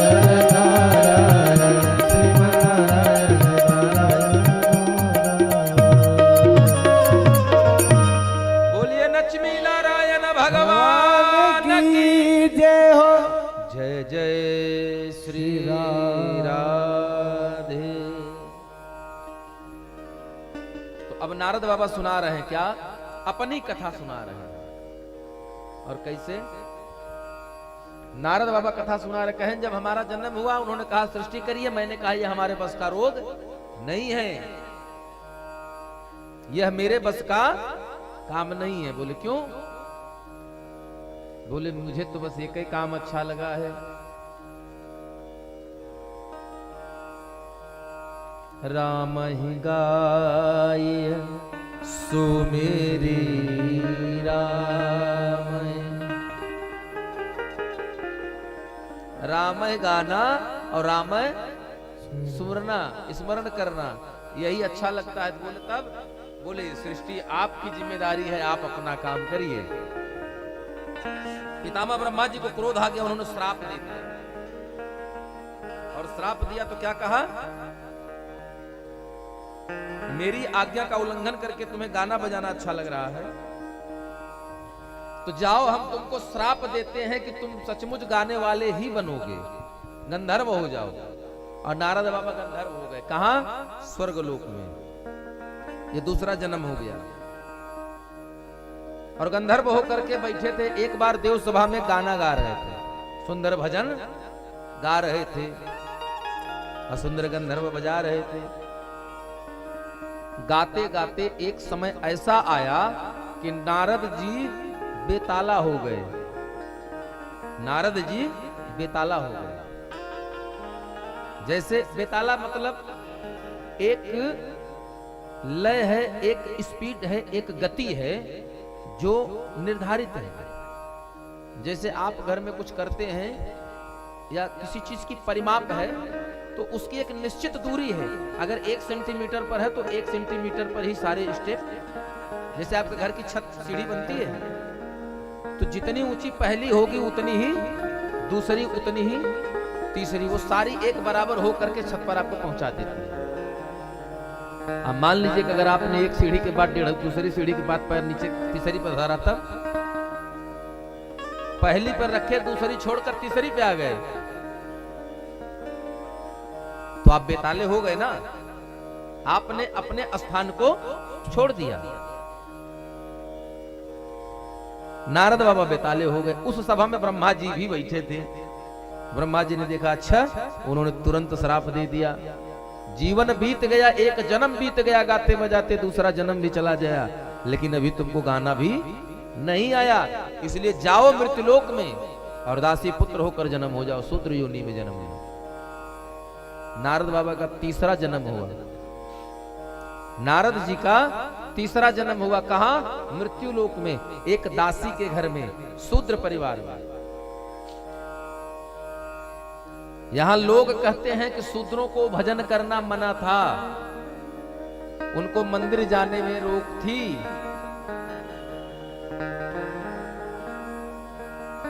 श्रीमद् भागवत महापुराण के पहले स्कंद में मिलता है कि नारद बाबा का तीसरा जन्म शूद्र के घर में हुआ। और जिस घर में शूद्र के घर में जन्म हुआ था वो ब्राह्मण घर की ब्राह्मण घर में काम करता था, वो उनके घर की साफ सफाई करता था। संत आए थे तो संतों ने उससे सेवाएं ली थी। संतों ने उनसे सेवाएं ली थी। 4 महीना संत चतुर्मास करके जब चले गए तो हुआ क्या था, संत जो भोजन प्रसादी पाते थे, उन भोजन प्रसादी में जो पत्ते पर 2-4 दाने छूट जाया करते थे, अर्थात उनका जो जूठन होता था, उस जूठन को उसकी माँ एकत्रित करके ले आया करती थी। ब्राह्मण के घर में बर्तन साफ करने जाया करती थी और एकत्रित करके ले आती थी। और जब लेकर आती थी तो उन संतों के जूठन को वो दोनों माँ बेटा खाते थे। 4 महीने बाद संत अपने आश्रम को चले गए। बरसात खत्म हो गई, चातुर्मास विश्राम हुआ, संत अपनी यात्रा पर आगे बढ़े।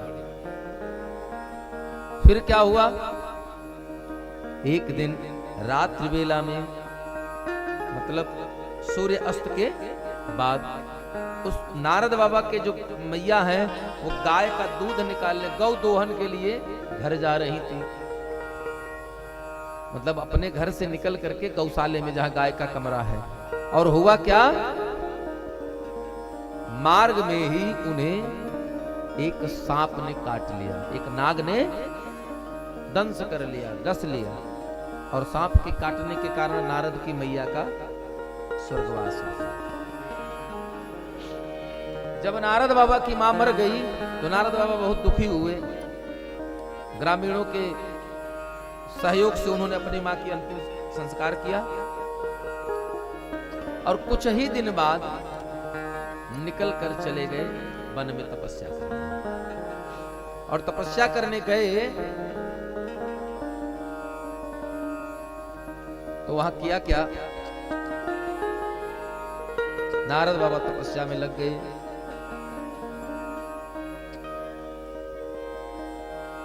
एक दिन इनकी तपस्या धीरे धीरे होते होते होते होते इतनी प्रगाढ़ हो गई, यानी इतनी प्रबल हो गई कि इनको भगवान की याद में इनकी आंख से आंसू गिरने लगे।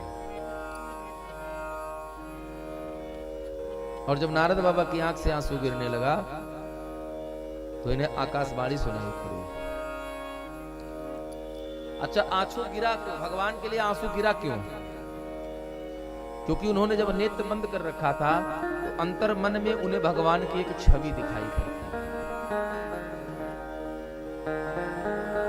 और जब नारद बाबा ने उनसे जिग्रह किया कि नहीं, हमें आप बाहर मिलिए या हम आपके दर्शन करना चाहते हैं, उन्होंने नेत्र खोला तो वो छवि चली गई।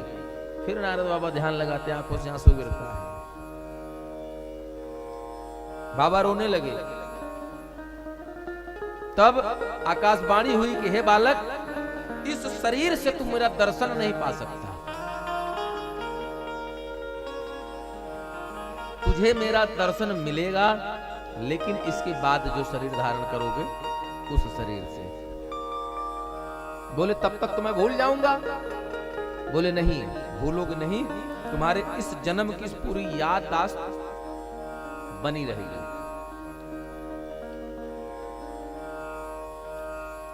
10 मानस पुत्रों के साथ ब्रह्मा जी की गोद में जन्मे नारद जी, पिताजी का श्राप लगा,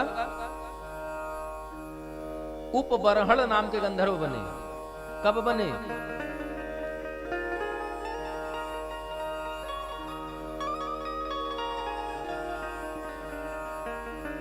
धीरे धीरे तीसरी बार जब नारद जी को जो आकाशवाणी हुई, इसके पश्चात समय में कालांतर में नारद बाबा का मृत्यु होता है। और होता क्या है, 10,000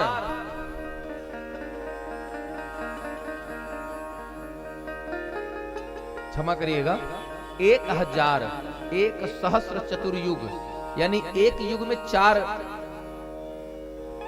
ऐसे 1000 चतुर्युग जब बीत गया तब ब्रह्मा जी जगे,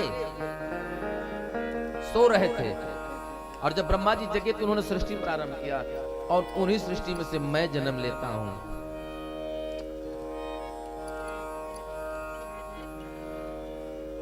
लेकिन बोले कि आपके मन में चिंता छूट गई। बोले हाँ छूट गई। क्यों? क्योंकि मैंने भजन करना प्रारंभ कर दिया। बोले हे व्यास जी, आपके मन में भी संतोष हो जाएगा, लेकिन कब? जब आप भक्ति, ज्ञान और वैराग से युक्त अपने मन को भक्ति योग से परमहंसों की संहिता श्रीमद् भागवत महापुराण की रचना में लगा दोगे, और जिस दिन यह पूर्ण होगी उसी दिन तुम्हारे मन का संतोष बन जाएगा। असंतोष जो चिंता है वो दूर हो जाएगी। बोले राधे। और वहीं व्यास जी ने वेदों को, पहले वेद अलग अलग नहीं था, एक बहुत बड़ा ग्रंथ था जो एक ही था। तो ब्रह्मा जी ने जब इसको लिपिबद्ध किया, लिखा, तो इसको 4 खंड में लिखा, 5 खंड में। पहले का नाम दिया ऋग्वेद। ऋग्वेद का अध्ययन कराया किनको? महामुनि पैल को। दूसरा ग्रंथ आया सामवेद। सामवेद के ज्ञाता हुए महामुनि जैमिनी। तीसरे हुए यजुर्वेद। यजुर्वेद के ज्ञाता हुए मुनि वैशंपायन। चौथा अथर्ववेद। अथर्ववेद के ज्ञाता हुए सुमंतु मुनि। पांचवा इतिहास और पुराण, इनको मिलाकर के जिसे पंचम वेद कहा जाता है, उसे महामुनि रोमहर्षण को प्रदान किया। इतना सब करने के बाद भी संतोष नहीं हुआ, तो संतोष हुआ कब? जब उन्होंने भगवान श्री कृष्ण के गुणावली ग्रंथ की रचना किया। किसकी रचना किया? बोले श्रीमद् भागवत महापुराण की।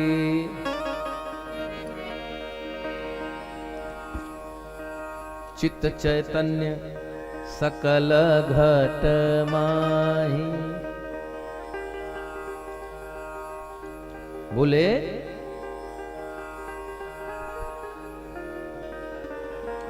तब नारद जी वहां से चले गए और व्यास जी ने इस पावन ग्रंथ की रचना किया। क्योंकि जीवन की वास्तविकता यही है, सार्थकता इसी में है। क्या? भजन करा होई तवन होई हो, जगतिया में केहू नहीं अपना। भजन करा होई तो होई हो, जगत माके हो नहीं अपना। भजन कर होई जवन होई हो, जगतिया में केहू नहीं अपना। भजन करा होई होई हो, जगतिया में कोई नहीं अपना। भोले बाबा मैया से अनुभव कहे अपना। भोले बाबा मैया से अनुभव कहे अपना। सत हरि भजना जगत सब सपना। सत हरि भजना जगत सब सपना। राम भजा राम भजा राम भजा कई के रसोई हो, जगतिया में केहू राम भजा के रसोई हो, जगतिया में केहू नहीं अपना। भजन कर होई जवन होई हो, जगतिया में केहू नहीं अपना।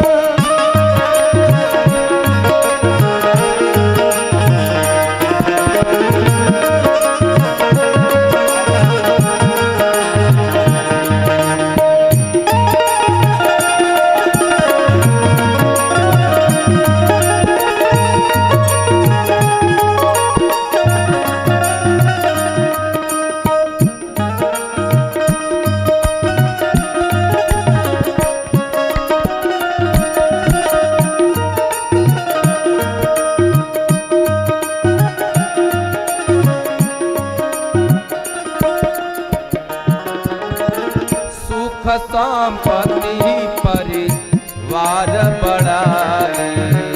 सुख संपत्ति परिवार बढ़ाए। हो सब परिहरा अब करब सेवकाए। हो सब परिहर करब सेवकाए।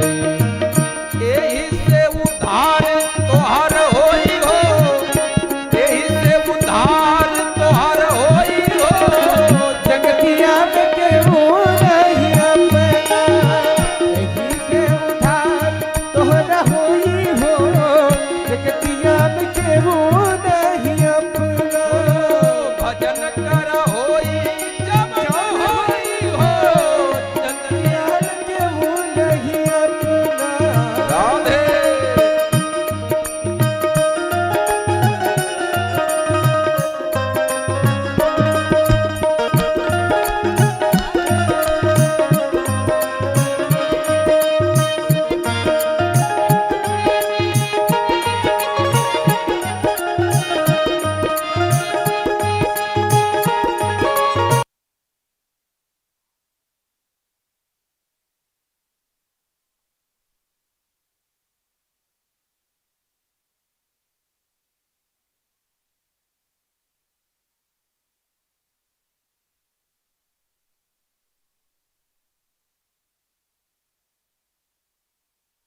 गुण गाय यही सब साईं बाबा राम गुण गाए। राम तू भजन करा मनवा लगाई राम के भजन करो मनवा लगाए। कहते गोसाई बाबा राम कथा गाय के क्या कहे, एक बात कहे, राम जी के भजन करा मनवा लगाई के। कलयुग में होई तेरा पार हो, कलयुग में पार तेरा होई हो, जगतिया लगे भूल गई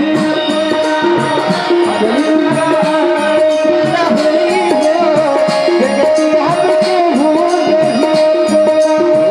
कोई नहीं अपना, कोई नहीं अपना, कोई नहीं अपना कोई नहीं अपना।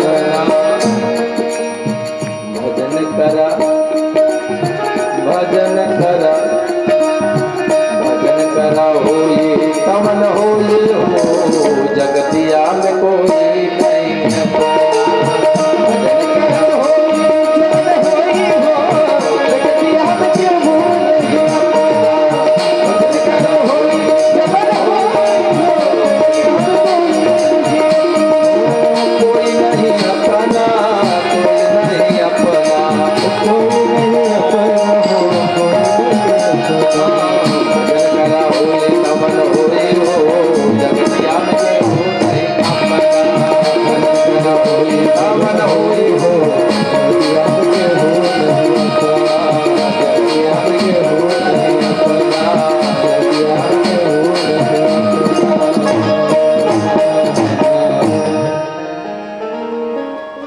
कल युग में पार बेड़ा होई हो, कैसे, जगतिया में केहू नहीं अपना। हाँ, जौने लड़का के लिए जो दुल्हरुआ है आपका, हाँ, भाई का हक मार लिया, बेईमानी कर लिया, पड़ोसी का चुरा लिए, चोरी डकैती झूठ हत्या फरेब सब किया, एक घंटा भी वो आपको बर्दाश्त नहीं कर सकता जिस समय ये शरीर से प्राण निकल जाएगा। बेड बनवाइए, चाहे क्वीन साइज बनवाइए, चाहे किंग साइज बनवा लीजिए, और चाहे 12 बाई 12 कमरा में खाली खाली पेटे सोफा लगा लीजिए, लेकिन जिस दिन शरीर छूट जाएगा ना, 12 मिनट नहीं रहने देगा वहां। हाथ पैर पकड़ेगा, नीचे निकाल कर धर देगा, और तब बाबूजी नहीं रह जाते हैं। 2 घंटा 3 घंटा 4 मिनट जैसे बीतेगा, ये वही बेटवा कहेगा आपका, जिसको आप जान से ज्यादा मानते थे, वही बेटा आपसे कहेगा पड़ोसी से, भैया मिट्टी खराब हो रही है, जल्दी ले चलिए, मिट्टियां खराब हो रही है, इसको ले चलिए, बाबूजी नहीं रह गए। और कहता भी है, फोन होगा तो क्या कहेगा, यही कहता है, हेलो हाँ चाचा, रोएगा, कहेगा बाबूजी नहीं रहे। खुद कहता भी बाबूजी अब नहीं रहे, माने बाबूजी खत्म हो गए, और जो शरीर थी क्या है, वो मिट्टी है। और वही सबसे बताता है, बाबूजी नहीं रहे, मिट्टी है, खराब हो रही, ले चलो इसको।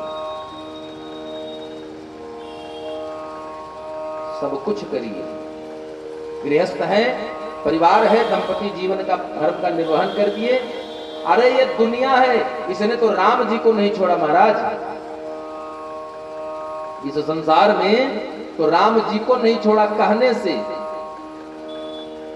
जिसको कहते हैं ताना मारना, तो ये दुनिया ने भगवान को नहीं छोड़ा, तो हम आप कौन से खेत की मूली हैं, किस खेत में कहां गिनती में आते हैं। हम घर छोड़कर जाने को तैयार हो जाए तो शायद पत्नी पीछे चली जाए, भाई पड़ोसी कोई नहीं निकलेगा घर से, जाए हमारी बला से। राम जी बन जा रहे थे, पूरी अयोध्या खाली हो गई थी, या तो रुकिए और नहीं तो हमको ले चलिए। और हम जिस दिन कह देंगे हम जा रहे हैं, उस दिन हमारे घर वाले कहें बहुत बढ़िया, जाओ भैया, राम राम राम, कम से कम शांति तो रहेगी घर में। हाँ नहीं, संध्या सवेरे जब देखो उठा घर मुनिया बैठ जाए, ढोलक मुनिया, जाओ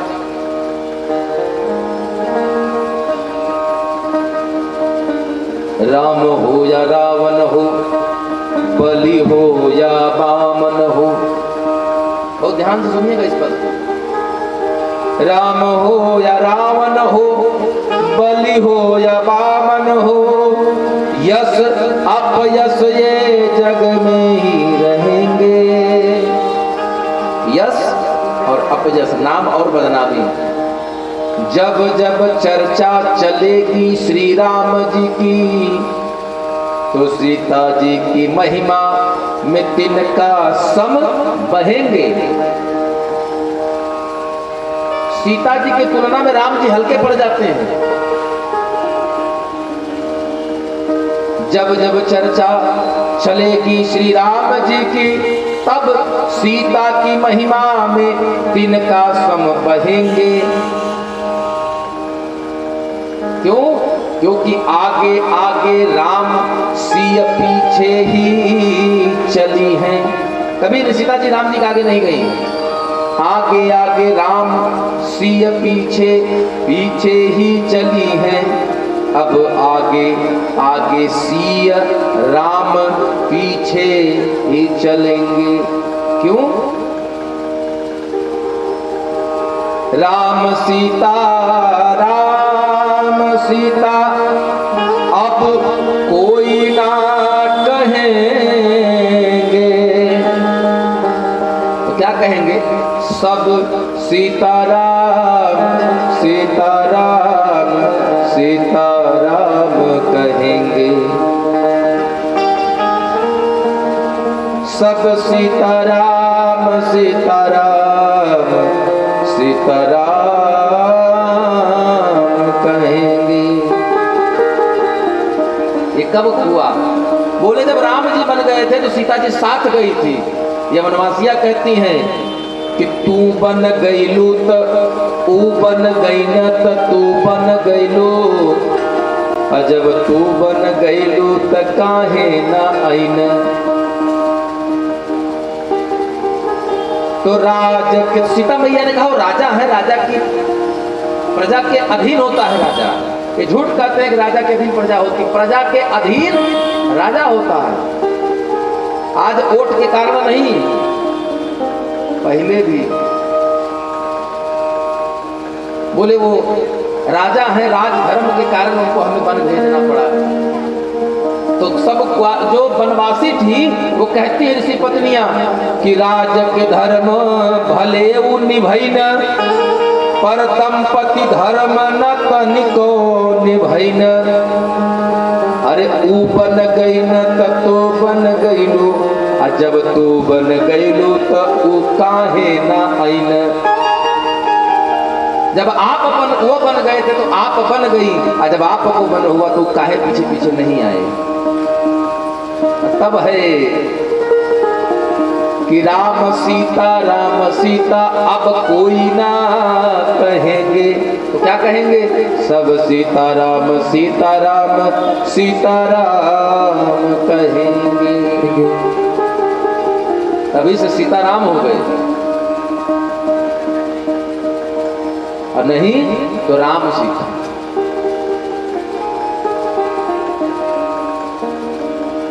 सुंदर सा भाव।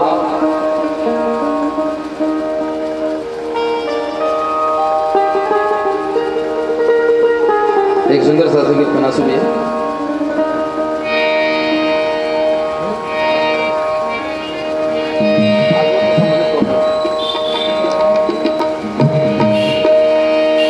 आइए, महाराज जी ने कुछ भक्ति का जो एक मार्ग दिखाया है, उसी से संबंधित भजन में प्रस्तुत कर रहा हूँ। आप सबने सुनाया होगा कि भक्ति और प्रेम में अंतर क्या है। साजन आयो रे सगी, मैं तोड़ू मुद्दियन रोहा, लोग जाने मैं मोती चुनूं, लोग जाने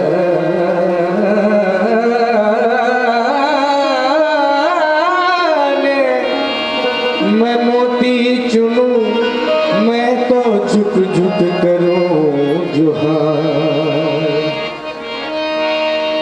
कि एक राधा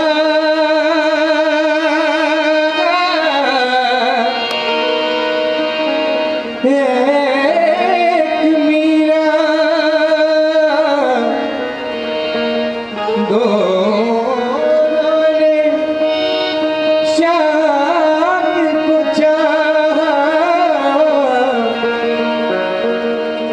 अंतर क्या दोनों की चाह में बोलो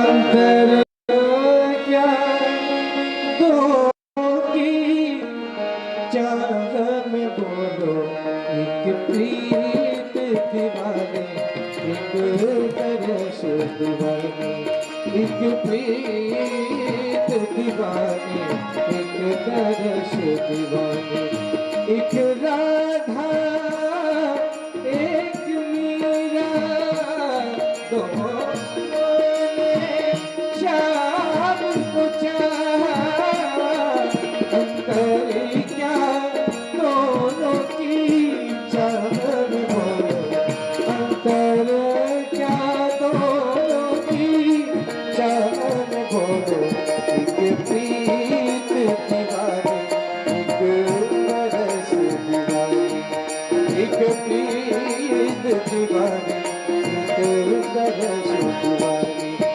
एक राधा एक मीरा ताली लगा के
की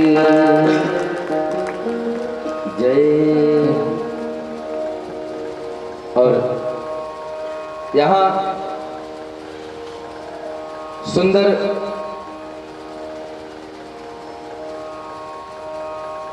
वक्ता और श्रोता जब तक दोनों नहीं होंगे तब तक कथा संभव नहीं होगी। मतलब लेने वाला और देने वाला, किसी भी वस्तु का, किसी भी बात का, किसी भी विचार का आदान प्रदान तभी हो सकता है जब दोनों पक्ष उपस्थित हो। आप झगड़ा भी करेंगे तो कैसे करेंगे बताइए जरा हमको। अगर झगड़ा भी आपको करना है, लड़ाई करना है, तो किससे करेंगे? अकेले घर में बैठे रहेंगे, दीवार से लड़ेंगे? दीवार से तो लड़ेंगे नहीं, घर से तो लड़ेंगे नहीं, गाड़ी से लड़ेंगे नहीं। तो लड़ने के लिए कोई तो होना चाहिए, अर्थात तो दूसरा पक्ष जब होगा तभी कुछ क्रिया हो सकती है परस्पर, जिसमें आदान प्रदान हो। तो आइए यहां पर श्रोता के जन्म की कथा सुनो। क्यों? क्योंकि कथा का नियम है पहले श्रोता आते हैं, तो श्रोता पहले ही आएंगे, वक्ता इसके बाद।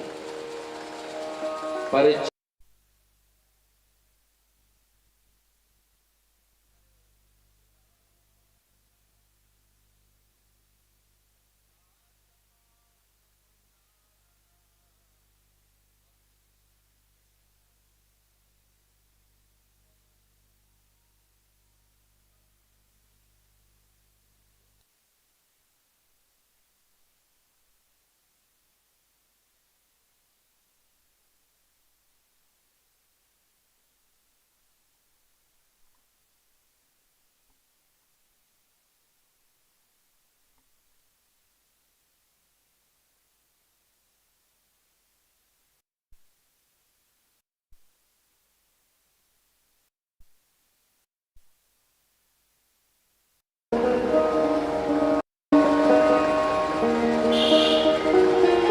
कौरवों का युद्ध हुआ। कौरव युद्ध हार चुके हैं लगभग, और घायल अवस्था में सरोवर के किनारे बैठा हुआ है। अपने मित्र के प्रति, अपने मित्रवत धर्म का पालन करने के लिए अश्वत्थामा 5 पांडवों के सर काटकर लाने का वचन दे देता है। और रात्र के अंधेरे में वह सर काटने गया, लेकिन हुआ क्या, अंधेरे में वह जान नहीं पाया कि पांडव हैं या पांडवों के पुत्र हैं। भगवान श्री कृष्ण सब कुछ जानते हैं, उन 5 को लेकर के बाहर चले गए हैं। जब 5 पांडव बाहर चले गए, 5 पुत्र वहां शयन कर रहे हैं, वो दुष्ट आता है और उन 5 पुत्रों के सर काट कर ले जाता है। प्रातः काल मैया द्रौपदी ने देखा, और द्रौपदी मैया ने देख करके दुखी होती हैं, रो रही हैं, विलाप कर रही हैं, प्रलाप करती हैं। उसी समय वहां भगवान श्री कृष्ण के साथ 5 पांडव आ जाते हैं, और 5 पांडव आ करके सुंदर मैया द्रौपदी के विलाप को देख करके अर्जुन प्रण कर लेते हैं कि आज सूर्यास्त के पहले ही हम क्यों नहीं होगी अगर उसका सर काटने में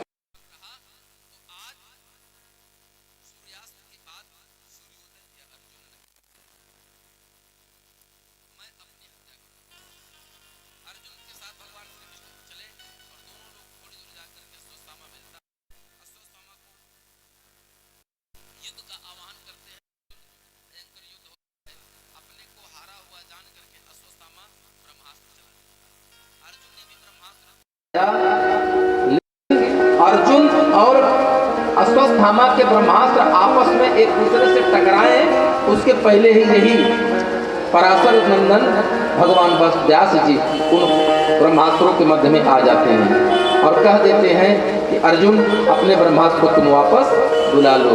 अर्जुन अपने ब्रह्मास्त्र को वापस बुला लेते हैं और व्यास जी के आदेश पर अश्वत्थामा के भी ब्रह्मास्त्र को वो वापस बुला लेते हैं, अपने पास बुला लेते हैं और अश्वत्थामा को पकड़ करके लेकर आ जाते हैं देवकी के पास। देवकी ने देखा तो देवकी ने बड़ी सुंदर बात की, बहुत ऊंची बात कही देवकी ने यहाँ। अगर आपके बच्चे को कोई एक मार देता है तो सुबह से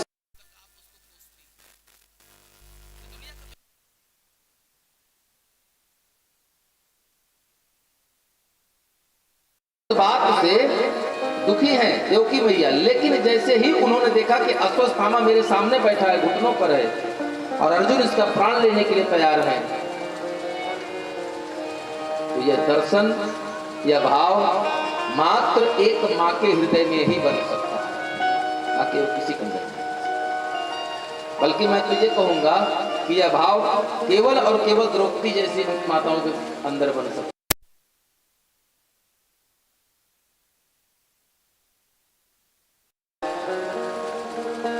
लेकिन फिर भी कहती है कि बात छोड़ दो, इसे छोड़ दो, मत मारो। अर्जुन ने कहा कि देवी, सोते हुए व्यक्ति को मारने वाला, बच्चों की प्राण लेने वाला, गौ का हत्या करने वाला और स्त्री की हत्यारा, इन चार को मारने में कोई पाप नहीं लगता है। फिर भी देवकी द्रौपदी कहती है नहीं, छोड़ दीजिए इसे। अर्जुन ने कहा क्यों?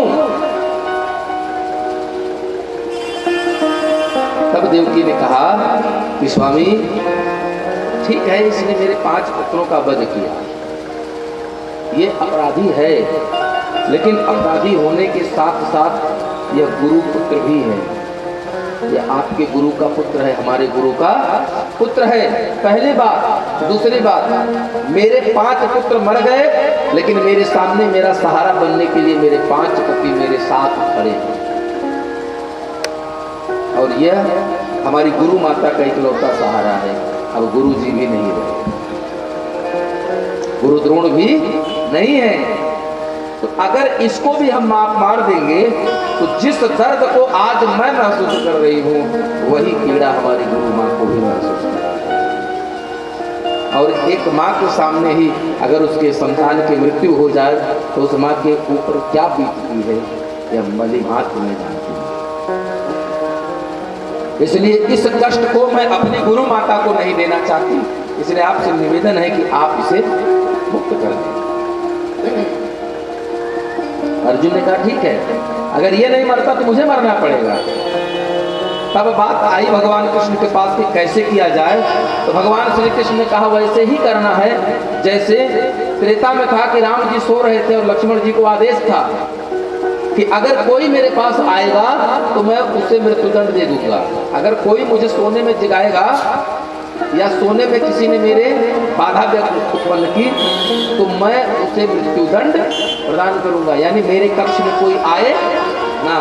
लेकिन दुर्वासा ऋषि के श्राप से अयोध्या को बचाने के लिए लक्ष्मण ने सोचा कि भैया के हाथों अगर मुझे मृत्युदंड हो भी जाएगा तो कोई बात नहीं, लेकिन अयोध्या तो हमारी बची रहेगी। नीति कहती है अगर एक व्यक्ति के मर जाने से अगर पूरा परिवार बच जाता है उस एक व्यक्ति को सहर्ष मर जाना चाहिए। अगर एक घर के गांव छोड़ देने से अगर पूरा गांव आबाद हो सकता है तो उस एक घर को गांव छोड़ देने में कोई बुराई नहीं है। भगवान राम ने लक्ष्मण को जान मारा तो नहीं, फिर लक्ष्मण जी के लिए वही प्राणदंड हो गया जब राम जी ने उनका अपने जीवन से परित्याग कर दिया। तो भगवान ने कहा वैसे परित्याग इनका कर दो। ब्राह्मण का परित्याग कैसे हो सकता है?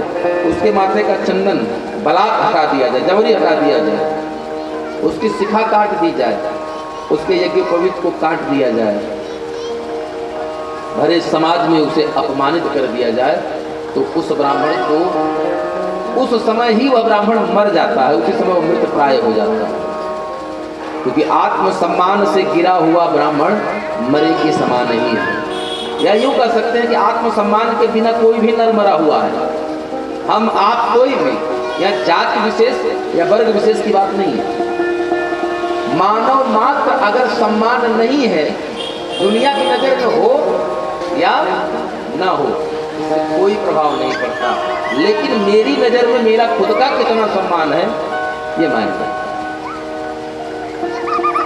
आप अनुभव करिएगा, जिस दिन आप कोई गलती करके आते हैं किसी के प्रति और आईने के सामने खड़े होकर खुद से नजर मिलाकर बात करिए, बात नहीं कर पाएंगे अगर आप खुद गलत करके आए।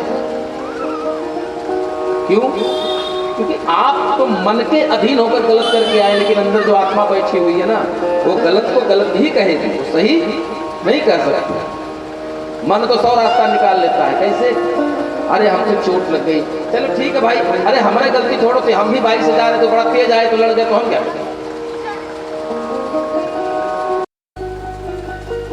छोड़ दे। दूर जाकर के उसने फिर 6 बाण चलाए, एक बाण उत्तरा के गर्भ पर चलाया। कैसे छोड़ा? उसकी मूंछ काट दी, शिखा काट दी, जनेऊ काट दिया, चंदन काट दिया, उसके माथे पर एक मणि थी, उस मणि को निकाल लिया और उसे छोड़ दिया। वो अटैक करने लगा। भगवान ने कहा, मूर्ख,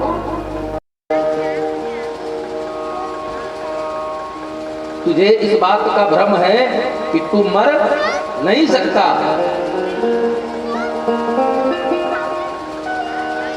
तो सुन, आज के बाद मैं कृष्ण तेरी मृत्यु ही तुझसे छीन लेता हूं। और भगवान श्री कृष्ण ने अश्वत्थामा की मृत्यु उससे छीन लिया है। आज भी अश्वत्थामा जीवित भटक रहा है। चला गया।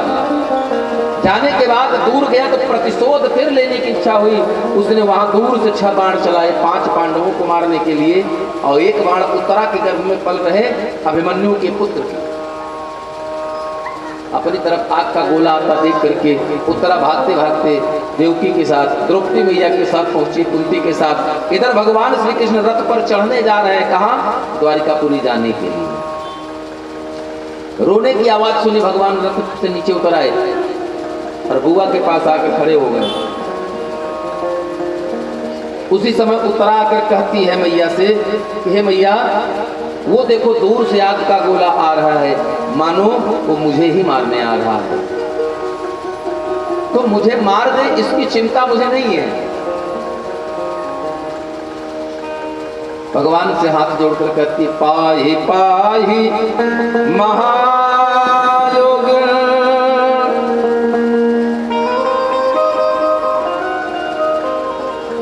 देव देव जगत पते,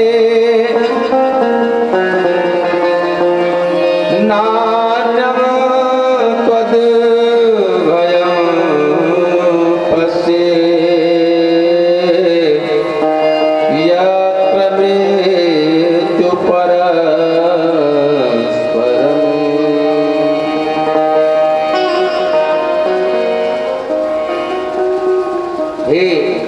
पाहि पाहि महायोगी, हे योग योगेश्वर, हे भगवान, हे जगतपति, हे जगत पिता भगवान, मैं आपकी शरण में हूं।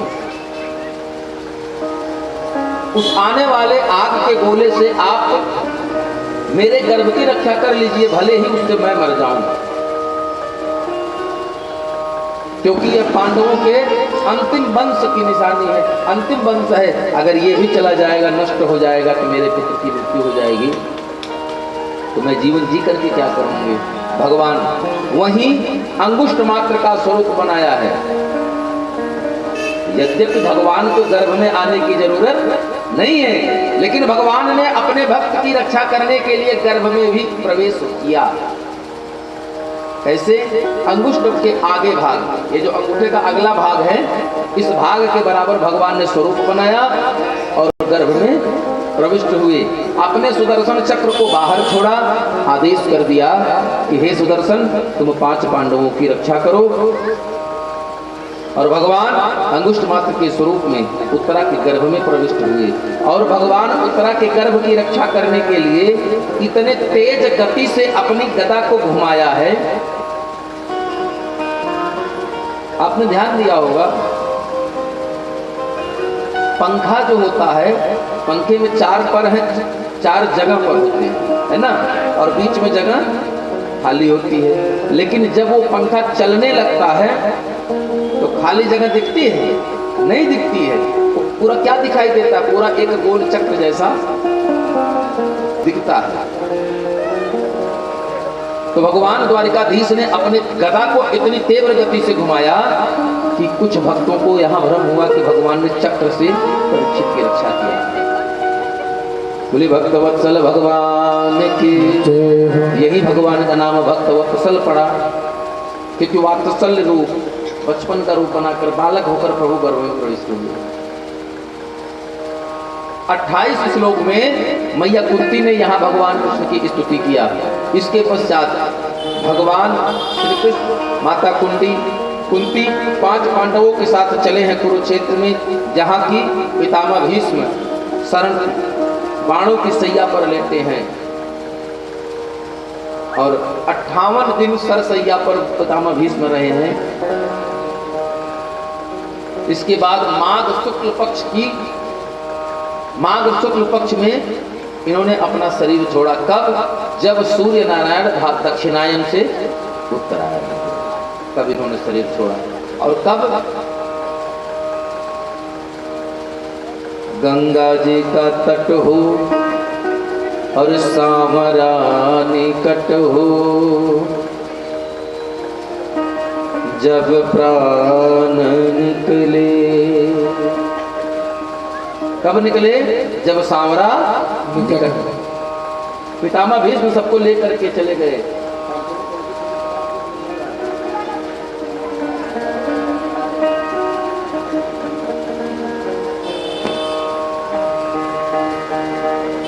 तब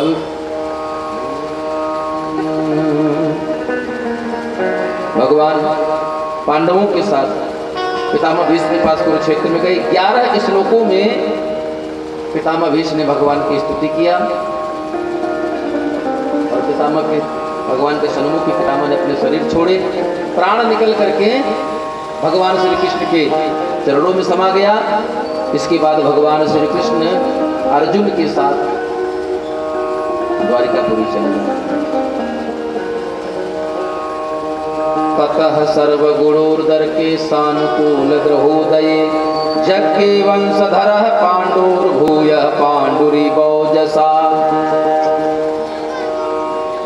ततः सर्वगुणोर्दये, गुणोदर के, जिस समय परीक्षित का जन्म हुआ उस समय ठीक वैसा ही लग्न, वैसा ही मुहूर्त, वैसे ही मौसम, सब कुछ वैसा ही था। कैसा? जैसा महाराज पांडु के जन्म के समय। तो इनके कुलगुरु हैं धौम्य, कृपाचार्य आदि विद्वानों ने मिलकर के प्रजा नामक तीर्थ एक लग्न है, उसका नाम है प्रजा तीर्थ लग्न में इन राजा परीक्षित का जातिगत संस्कार कराया गया और यहाँ पर दान किया है जिसका नाम है अक्षय दान। इसलिए श्रीमद् भागवत महापुराण की कथा में अक्षय दान का बहुत महत्व है। यह एक ऐसा दान होता है कि जीवन में एक ही बार आपको करना होता है। बार बार आप चाहे भागवत कथा 50 बार सुनेंगे तो 50 बार अक्षय दान करने की आवश्यकता नहीं होती। 20 बार यज्ञ कराइए, यज्ञ में अक्षय दान करने की आवश्यकता नहीं होती है। कब? यदि एक बार आपने अक्षय दान कर दिया। अक्षय दान में होता क्या क्या है? अक्षय दान में ब्राह्मण को गौदान, दूसरा भूमिदान, तीसरा अन्नदान, चौथा है स्वर्णदान और पांचवा वस्त्र आदि या रजत। स्वर्ण, रजत, गौ, अन्न और भूमि, ये 5 दान ऐसे हैं जिनको व्यक्ति जीवन में मात्र एक बार कर लेता है। और वैसे तो बड़े किस्मत की बात होती है कि एक ही जीवन में अगर हमको भागवत कराने का अवसर है, सुनने का अवसर है।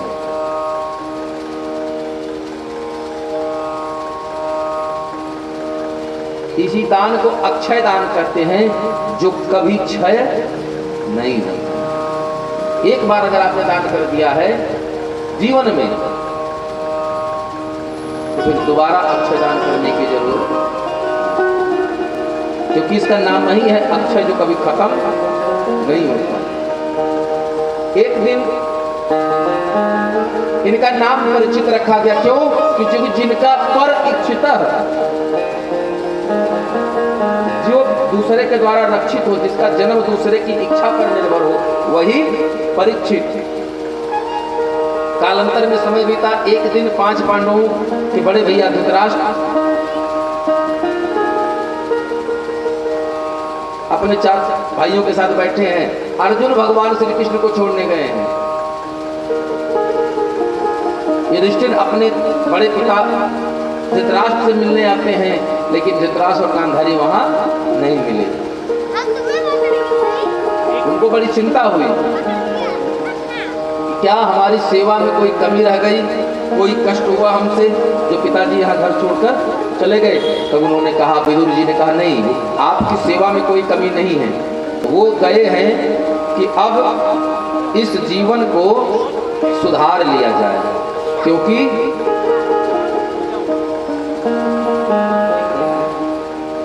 साधन धाम मोक्ष कर द्वारा, साधन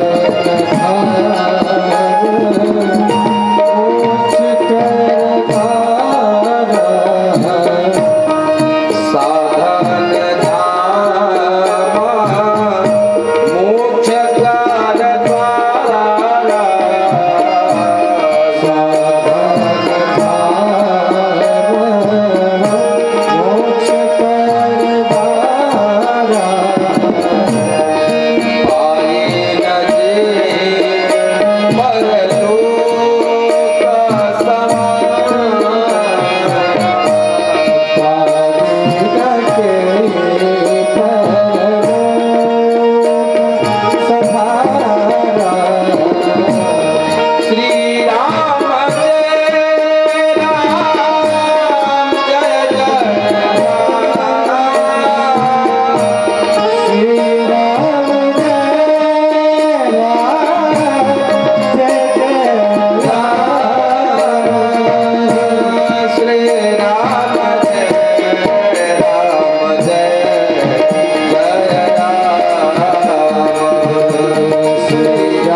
शरीर को।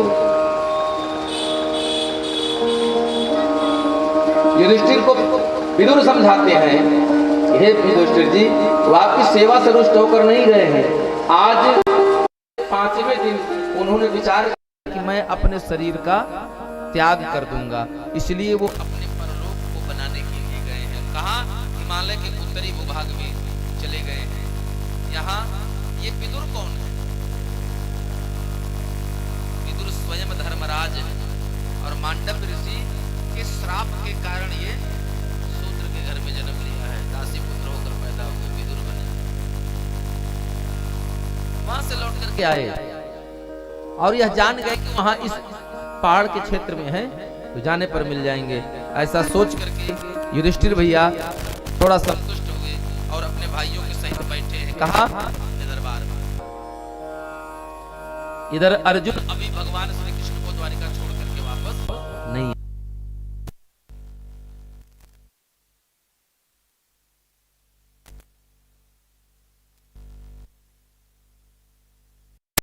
महीना अर्जुन और कृष्ण को द्वारिकापुरी गए, कितने दिन हो गए? 6 महीना। इधर रोज अब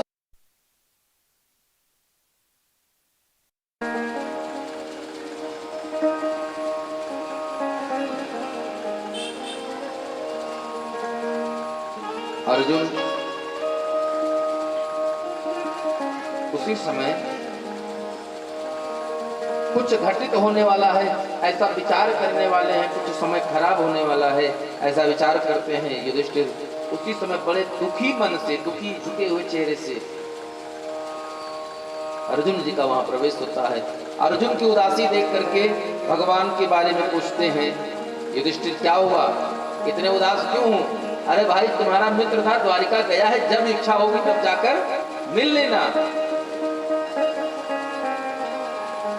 तब अर्जुन कहते नहीं भैया, वंचितो अहम महाराज हरिणा बंधुरूपिणा येन मे अपहृतम तेजो देव विस्मापनम महत। अर्जुन कहते हैं आज तक का जीवन जिनके सानिध्य में जिया हमने, जिनके साथ रहने का प्रतिफल है कि आज तक हम अजय रहे, हमारा पांडु अजय रहा।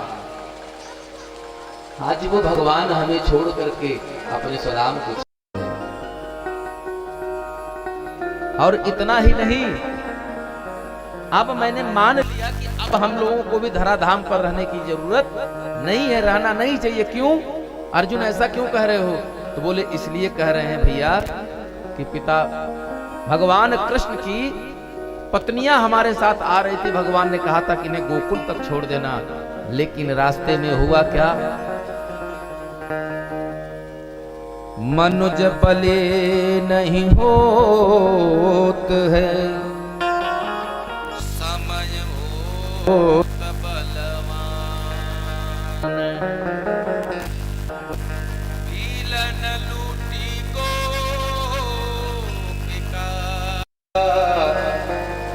वही अर्जुन वही बाण।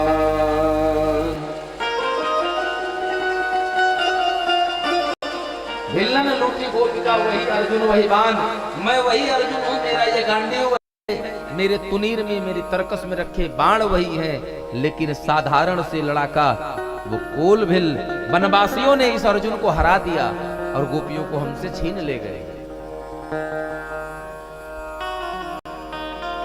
इसके बाद 5 भाइयों के सहित पितामह तात विदुर की तरह युधिष्ठिर भी हिमालय की तरफ चले जाते हैं और एक एक करके हिमालय की चढ़ाई पर क्रम से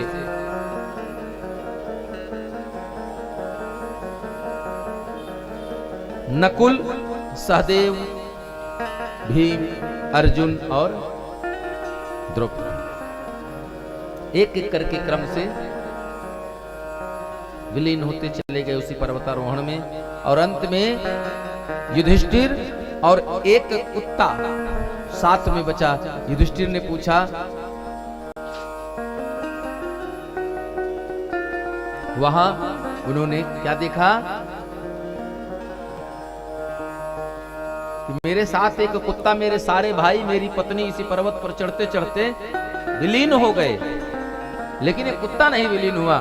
तो युधिष्ठिर ने हाथ जोड़कर कहा, हे देव आप कौन हैं? आप साधारण जीव नहीं हैं, कृपा करके आप मुझे अपना दर्शन दें। तब उस कुत्ते ने वास्तविक स्वरूप में आकर कहा कि हे युधिष्ठिर, मैं धर्मराज हूं और मैं आपको लेने आया हूं। स्वर्ग से उसी समय विमान आता है और युधिष्ठिर को लेकर के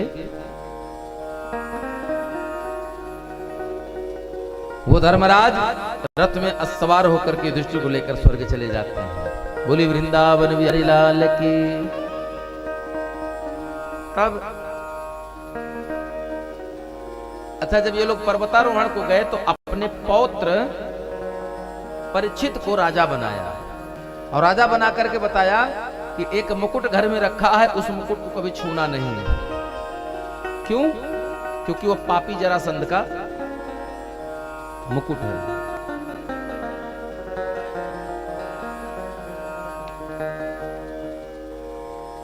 दो बात बताई कि प्रजा का पालन सदैव अच्छे धर्म से करना, दूसरा हे बेटा अगर कोई थका हुआ, हारा हुआ, लाचार, मजबूर आपकी शरण में आ जाए तो आप उसका त्याग मत करना, आप उसकी रक्षा करना। राजा परीक्षित अपने जीवन काल में राज करते रहे बहुत सुंदर तरीके से। एकदा धनुरुक्षयम विचरन मृगया बने, मृगान अनुगतः श्रान्तः धुधिस्तस्त्रिस्तिषु वृषम्।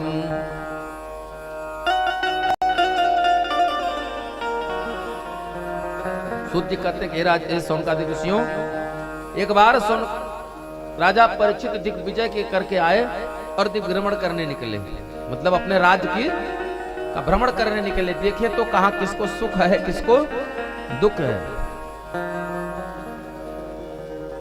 अधिक थके होने के कारण एक आश्रम पे जाकर के उन्होंने वहां जल की कामना किया कि मुझे जल पीना है, और जल की कामना किया तो वहां कोई जवाब नहीं मिला। क्यों? वो आश्रम है समीक मुनि का, और समीक मुनि के पुत्र का नाम है श्रृंगी ऋषि।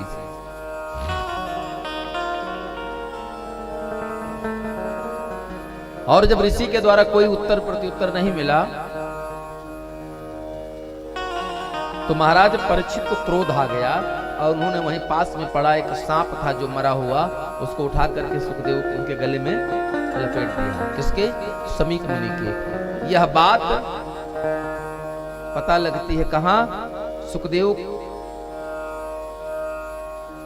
महाराज महामुनि समीक के पुत्र श्रृंगी ऋषि को, और श्रृंगी ऋषि ने तुरंत श्राप दे दिया कि जिसने भी इस प्रकार मर्यादा का उल्लंघन किया है, इस प्रकार मर्यादा का खंडन किया है, उसे आज के 7वें दिन सर्प के काटने से मृत्यु होगी। कौन सा सर्प? तक्षक नाग के काटने से उसकी मृत्यु हो जाएगी। बोले राधे। अब तक की सृष्टि में केवल परीक्षित महाराज ही ऐसे हुए जिनको पूरा जीवन जिन्होंने जिया है, पूरा जीवन। अब आप कहेंगे 7 दिन के जीवन कौन सा पूरा जीवन होता है? तो भैया जीवन 7 दिन का ही है। रविवार से शुरू होता है, शनिवार को खत्म, फिर रविवार शुरू हो जाता है, यही होता है ना। तो जीवन कितने दिन का? 7 दिन का।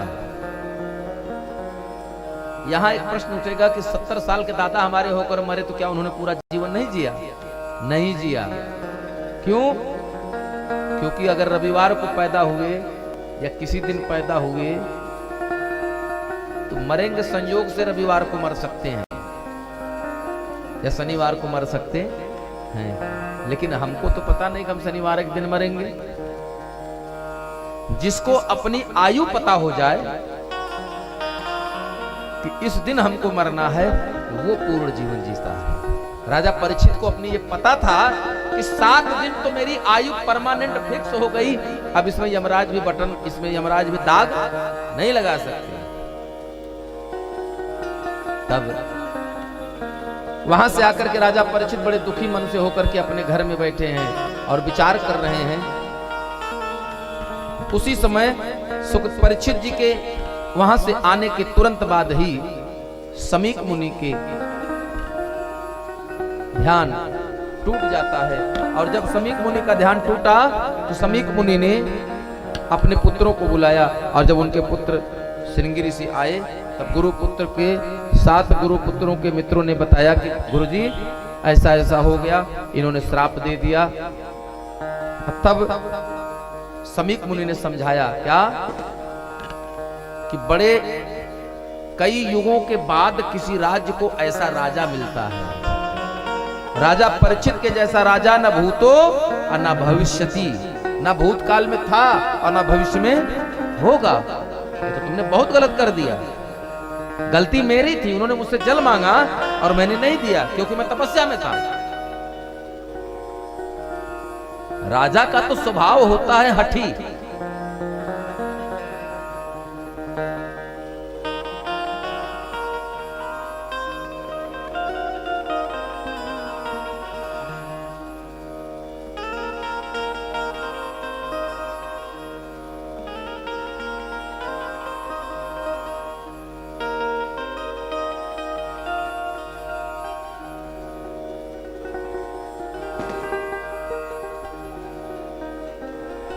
एक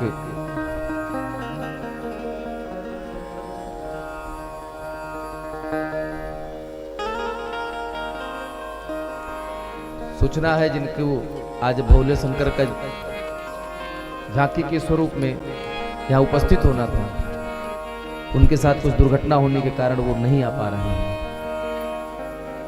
2 लोग आ रहे थे, एक लड़का और लड़की, तो लड़के के साथ दुर्घटना हो गई है बाइक से, इसलिए वो नहीं आ पा रहे हैं। इस बात के लिए हमको भी बड़ा कष्ट रहेगा कि आप लोगों का इंतजार। बोली वृंदावन बिहारी लाल की जय हो। फिर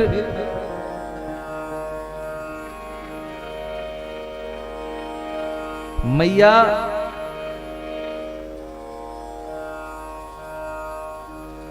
भक्ति मैया की कुछ कृपा ही ऐसी होती है, और भगवान की लीला है कि हुई है सोए जो राम रचिरा पोकरी तर्क बढ़ावहि सा।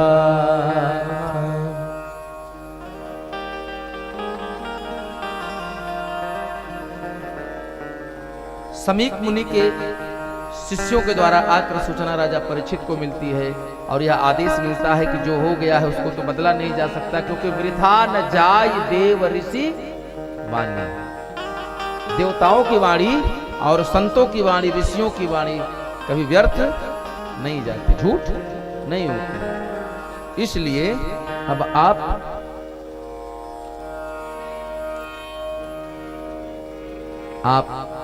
अपने इस बचे हुए जीवन को सार्थक बनाने के लिए कुछ उपाय करें। तब राजा परीक्षित गंगा के तट पर बैठे विचार कर रहे हैं। वहां अगस्त, दुर्वासा, कश्यप, च्यवन, अंगिरा आदि बड़े बड़े ऋषि बैठे हैं, यहाँ तक कि स्वयं पूज्यपाद व्यास जी भी बैठे हैं, लेकिन किसी ने उनके मन की व्यथा को, उनके मन की चिंता को शांत नहीं करा पाते हैं।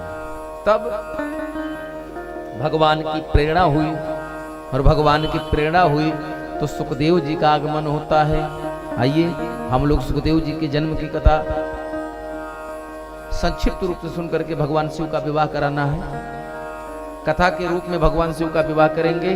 यद्यपि भगवान यहाँ तुलसी मैया विराजमान है, 2 ही हैं, प्रकृति और पुरुष। उनको चाहे राम सीता मानिए, कृष्ण राधा मान लीजिए, या शंकर पार्वती मान लीजिए, क्योंकि ब्रह्म एक ही है, एको अहम द्वितीयो नास्ति, दूसरा कोई नहीं है।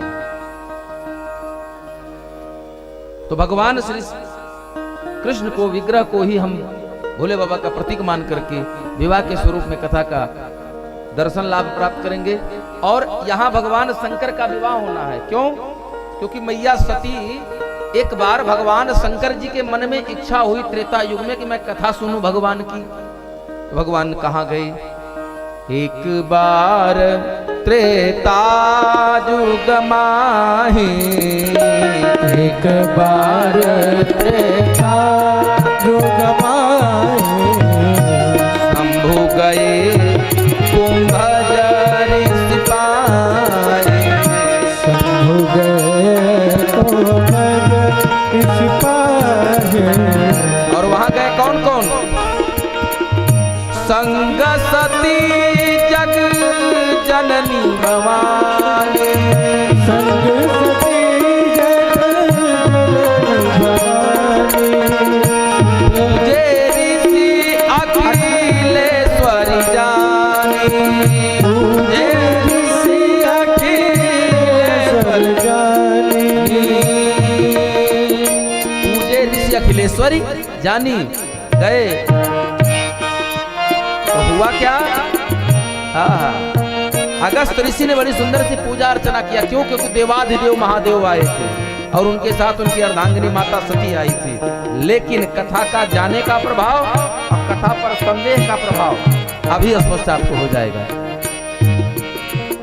राम कथा मुनि पर जब खानी, राम कथा मुनि पर जब खानी,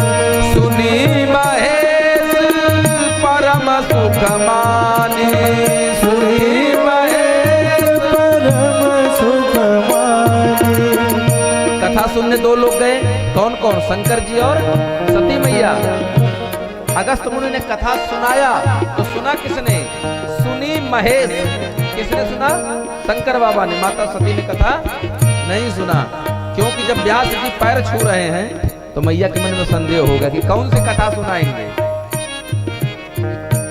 हुआ क्या, जब वहां से चले हैं तो बाबा लिखते हैं, फिर मुनि सन विदा मांगी त्रिपुरारी, मुनि सन विदा मांगी त्रिपुरारी, मुनि सन विदा मांगी त्रिपुरारी, मुनि सन विदा मांगी त्रिपुरारी, चले भवन संग दक्ष कुमारी, चले भवन संग दक्ष कुमारी, चले भवन संग दक्ष कुमारी, चले भवन संग दक्ष कुमारी।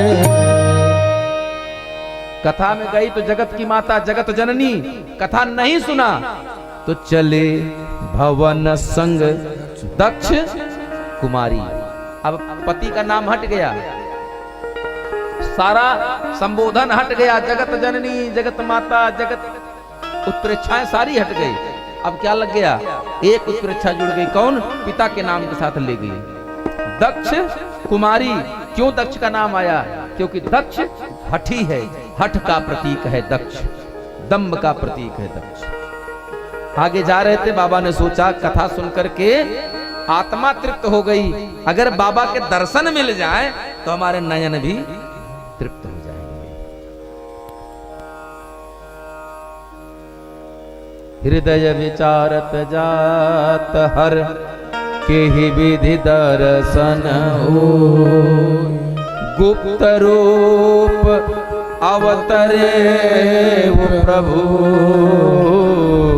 गए जान सबको।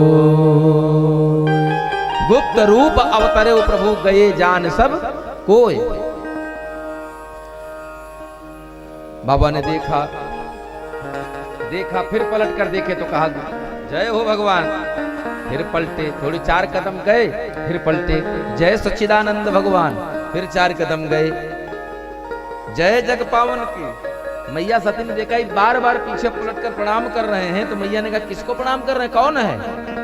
आप तो स्वयं देवों को देव महादेव, आप प्रणाम कर रहे हैं, वो भी मृतलोक में, पृथ्वी पर। भगवान ने कहा देवी शायद आपने देखा नहीं, वो देखो हमारे भगवान जा रहे हैं। कौन? हमारे भगवान राम। तो मैया सती ने कहा यह मायापति है राम कौन, जिनकी इतनी धुन है मन में, क्या वही जानकी जीवन है, जो व्याकुल विचरे हैं वन में। ये कौन राम है? ये तो राजा दशरथ का बेटा राम है। तो भगवान शंकर ने कहा नहीं, ये हमारे भगवान हैं, इष्ट देव मम बालक रामा, मेरे राम हैं। मैया ने कहा नहीं, बहुत है, भांति अनेक शंभु समझावा, बहुत समझाया, लेकिन भावी बस ना सती उर नहीं आया। और जब नहीं समझ में आया तो भगवान, हम लोग कहते हैं ना, नहीं मानो जाओ करो, भोगोगे खुद है। आप लोग भी कहते हैं ना, जब बच्चों को कई बार किसी चीज के लिए मना करिए और जब नहीं मानता तो आप भी झल्ला कर करे जा कर लो, खुद है भोगोगे। और मैया से भगवान ने कह दिया, समझा कर थक गए, तो मैया से भगवान ने कहा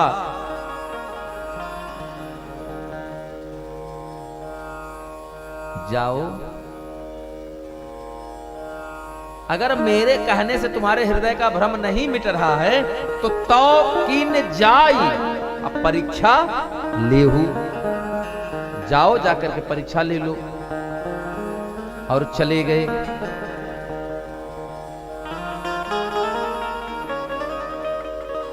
चले गए तो वहां पर हुआ क्या? सती कीन सीता कर भेषा, सती कीन सीता कर वेसा। गई कौन थी? भगवान शंकर की पत्नी। कहा? भगवान शंकर के इष्ट के यहाँ। क्या करने? परीक्षा लेने। और गई कैसे? क्या परीक्षा लिया? सती कीन सीता कर वेसा। भक्त की पत्नी भगवान की पत्नी बनकर चली गई। ये तो इस जन्म में गई, लेकिन लक्ष्मण ने क्या देखा? लक्ष्मण देख उमा कृत वेसा। लक्ष्मण को अगला जन्म दिख गया। करे ये तो पार्वती है। भगवान ने उनको देखा, 3 बार प्रणाम किया। मैया प्रणाम, मैं राम, अयोध्या नंदन कौशला नंदन राम, मैं चक्रवर्ती सम्राट महाराज दशरथ का पुत्र राम अनुज लक्ष्मण सहित आपको प्रणाम करता हूँ। इतना कहने के बाद मैया ने जैसे सोचा अनसुना करो, तब तक भगवान ने कहा बात ज्यादा हो रही है। अगली लाइन फिर दे दिया। क्या? कहां है वृक्ष केतु? कहां है बैल के असवार, नंदी के असवार हमरे भोलेनाथ? अब पिन अकेल फिर ही के ही हेतु। ये वृक्ष केतु कहां है? आप जो वन में अकेले विचरण कर रही हैं, कहां है? तब मैया ने समझ लिया कि मेरी पोल खुल गई। और जब पोल खुल गई तो भागना चाहिए, जिधर से जाए। जह चित वहीं तह प्रभु आसीना। जिधर दृष्टि जाए उधर कौन दिखे? सिंहासन पर भगवान राम, मैया सीता के साथ बैठे हैं। अब माता सती भ्रमित हो गई। जब भ्रमित हो गई तो क्या क्या? नयन मूदी बैठे मगमाही। क्यों? क्योंकि मुदहु नयन कतहु कछु। उन्होंने सोचा कि आंख बंद कर लेंगे तो सब चला जाएगा, भगवान माया हट जाएगी। लेकिन भगवान ने अपनी माया हटा लिया, जान गए कि अभी परेशान हो गई है। और तब मैया लौट करके गई। भगवान ने पूछा क्यों? लीन परीक्षा कवन विधि। कैसे परीक्षा लिया? मैया ने कहा ना, कोई परीक्षा नहीं लिया, बस प्रणाम किया। भगवान ने कहा यहां से प्रणाम करने में कोई दिक्कत आ रही थी, यहां से देखो बार नहीं किया, वहीं जाकर प्रणाम करने का कैसे भाव आया? लीन परीक्षा कवन विधि कहूं सत्य सब बात। सही सही बताओ। मैया पार्वती सती कहती कछु न परीक्षा लीन गोसाई। तो क्यों गई थी? बोले कीन प्रणाम तुम्हारी ही नाई। मैंने प्रणाम आपकी तरह, जैसे आपने यहां से किया मैं वहां से किया। भगवान ने कहा ना, बात तो कुछ है। फिर क्या हुआ? तब शंकर देखे वो धरी ध्याना। और सत्य जो कीन चरित सब जाना। क्या जाना? कि सती कीन सीता कर वेसा। अच्छा, भगवान ने जाना कि सती कीन सीता कर वेसा। तब शिव उर भयउ विषाद विशेखा। बाप रे बाप, ये हमारी पत्नी हमारे भगवान की पत्नी बन गई, हमारे माता के दर्जा में आ गई, तो क्या होगा? अब जो करऊं सती सन प्रीति, तो क्या होगा? मिटई भगति पथ होई अनीति। तब शिव संकल्प की जमन माही। शिव संकल्प की जमन माही। तेहि तन सती भेट मोहि नाहि।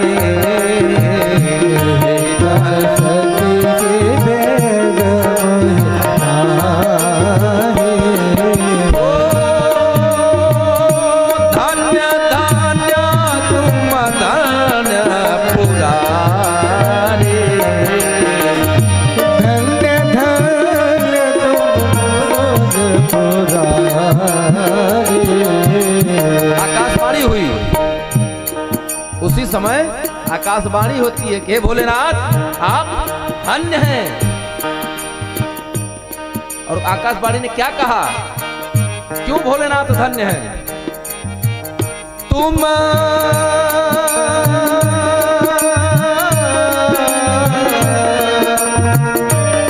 समान को असव्रत धारे, तो बिनु अघत जी सती जस नारी, बिनु अघत जी सती नारी, बिनु अघत सती नारी।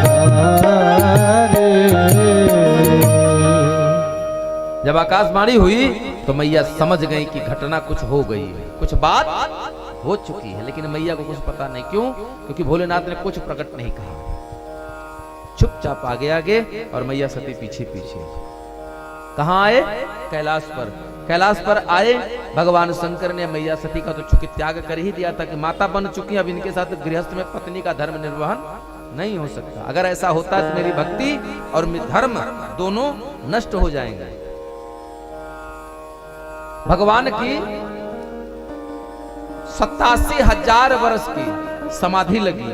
अगर आज 87 दिन पति पत्नी से बात न करे तो पत्नी मायके चली जाएगी और सुंदर एक रजिस्ट्री आएगी कि आकर के फला तारीख की तारीख है, कोर्ट में मिली है हमसे। लेकिन 87,000 वर्ष की कठिन तपस्या साधना समाधि रही, लेकिन मैया ने कभी दक्ष के घर जाने की बात सोची नहीं। किया क्या? मैया भगवान शंकर के चरणों की सेवा करती नहीं है। कह धर्म एक व्रत नेमा, काय वचन मन पति पद प्रेमा, काय वचन मन पति पद प्रेमा। और मैया ने वही किया, भगवान शंकर के चरणों की सेवा किया। 87,000 वर्ष बीत जाने के बाद भगवान की समाधि टूटी, मैया सन्मुख आई और भगवान ने क्या किया? बायां अंग पत्नी का होता है ना, बायां आसन, लेकिन भगवान ने बायां आसन नहीं दिया। कहां दिया? सन्मुख आसन शंकर दीना। क्यों? क्योंकि पति पत्नी पद से त्याग चुके हैं और सामने बिठा लिया। सामने बिठा करके लगे कहन, बहुत सुंदर सा भाव है। एक बार जीवन में कथा न सुनकर के गलती किया था। लगे कहन हरि कथा रसाला। यहां भी भगवान शंकर कथा सुना रहे, क्योंकि मैया सती का चेहरा उतरा हुआ, दुखी है।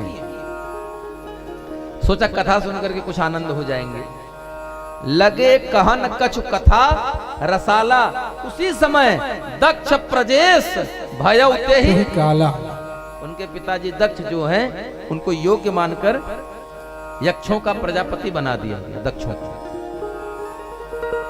अहंकार हो गया। बड़ अधिकार दक्ष जब पावा। इस धरती पर ऐसा कोई जन्म नहीं लिया जिसे प्रभुता पाई जा हिम्मत नहीं। पद मिल जाए, पैसा मिल जाए, तो जिसके मन में अहंकार न हो जाए, ऐसा धरती पर कोई जन्म ही नहीं लिया। नहीं को अस जन्मा जग माही, प्रभुता पाई जा हिम्मत। सारे देवता जा रहे थे, मैया ने पूछा। अच्छा देखिए भाव, भगवान कथा सुना रहे हैं, मैया सती का ध्यान कहां है? सती बिलोकी। सती ने देखा, कहां देखा? सामने ना। सती बिलोकी, सती बिलोके व्योम, आकाश में देख रहे। अच्छा बताइए, कथा यहां सुना रहे हैं और आकाश में देखने की क्या जरूरत थी? मतलब यहां भी सती मैया का ध्यान कथा में नहीं है। और भगवान ने कहा हुई है सोई जो राम रचि राखा। मैया ने पूछा, भगवान ने बताया कि आपके पिता दक्ष महाराज ने यज्ञ रखा है। बोले सबको बुलाया, हमको नहीं बुलाया। अरे सबको छोड़ो, तुम उनकी बेटी हो, हमको नहीं बुलाया तो नहीं बुलाया, हमारे बैर तुमो बिसरायो, तुमो को नहीं बुलाए। तब भगवान शंकर बहुत समझाते हैं नहीं जाना चाहिए। तो माता पार्वती तर्क करती हैं, पिता के घर पुत्र, पिता के घर मित्र के घर, गुरु के घर और और कहां? भगवान के घर। ये 4 घर ऐसे हैं जहां जाने के लिए चिट्ठी पत्री की जरूरत नहीं होती। आप फोन पर मैसेज आया नहीं हम नहीं जाएंगे, हमको व्हाट्सएप पे कार्ड नहीं आया है। कथा हो रही है तो कार्ड की प्रतीक्षा न करें, क्योंकि कथा कभी किसी व्यक्ति विशेष की हो ही नहीं सकती, ना हुई है आज तक। कथा सार्वजनिक है, सबकी होती है, जजमान व्यक्तिगत होता है, कथा व्यक्तिगत नहीं होती। मैया सती ने तर्क दिया, भगवान ने कहा बात तो आपकी सही है, लेकिन तदपि विरोध मान जहां कोई, जहां आपका विरोध मानने वाला कोई है तो ताहा गई कल्याण न होई, वहां जाने में कल्याण नहीं है। लेकिन भांति अनेक, यहां भी है, भगवान बहुत समझाए, नहीं मानी। तो जब पिता के भवन गई, पिता भवन जब गई भवानी, पिता भवन जब गई भवानी, दक्ष त्रास काहू सनमानी, दक्ष त्रास काहू सनमानी, सादर भले ही मिली एक माता, सादर भले ही मिली एक माता, भगनी मिले बहुत मुस्काता, भगनी मिले बहुत मुस्काता। श्री राम जय राम जय जय राम, श्री राम जय राम जय जय राम। बोलो राम जय राम जय जय राम, श्री राम जय राम जय जय राम।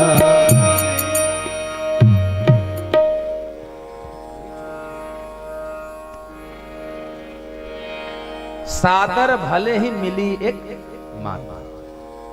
कब? जब पिता भवन जब गई भवानी, अपने पति के घर से निकली, अब पिता के घर पहुंच गई तो हुआ क्या? सब लोग मिले, लेकिन किसी ने हाल चाल नहीं पूछा। काहे? दक्ष त्रास, दक्ष के डर के मारे किसी ने हालो चाल नहीं पूछा। एक माँ प्रेम से मिली, बाकी बहनों ने तो बड़ा मजाक उड़ाया। अरे हम तो सुनो तुम्हारी चिट्ठी नहीं गई थी, तुम तब भी चली आई।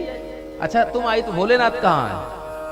मैया ने देखा अपमान, सारा अपमान पी गई, लेकिन जब गई यज्ञशाला में तो उन्होंने क्या देखा? कतहु न देख शंभु कर भागा।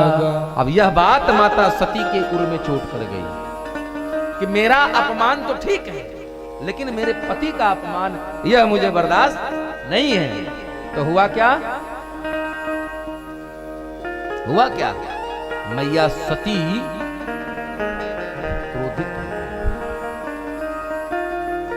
और उन्होंने तुरंत सावधान कर दिया। क्या?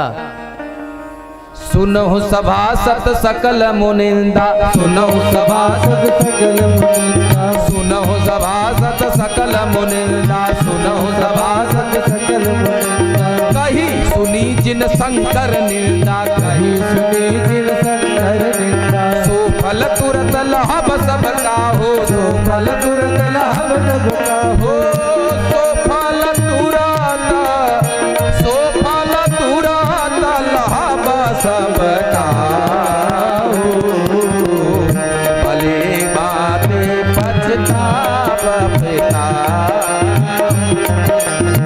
भले बात पछताव पिता हो।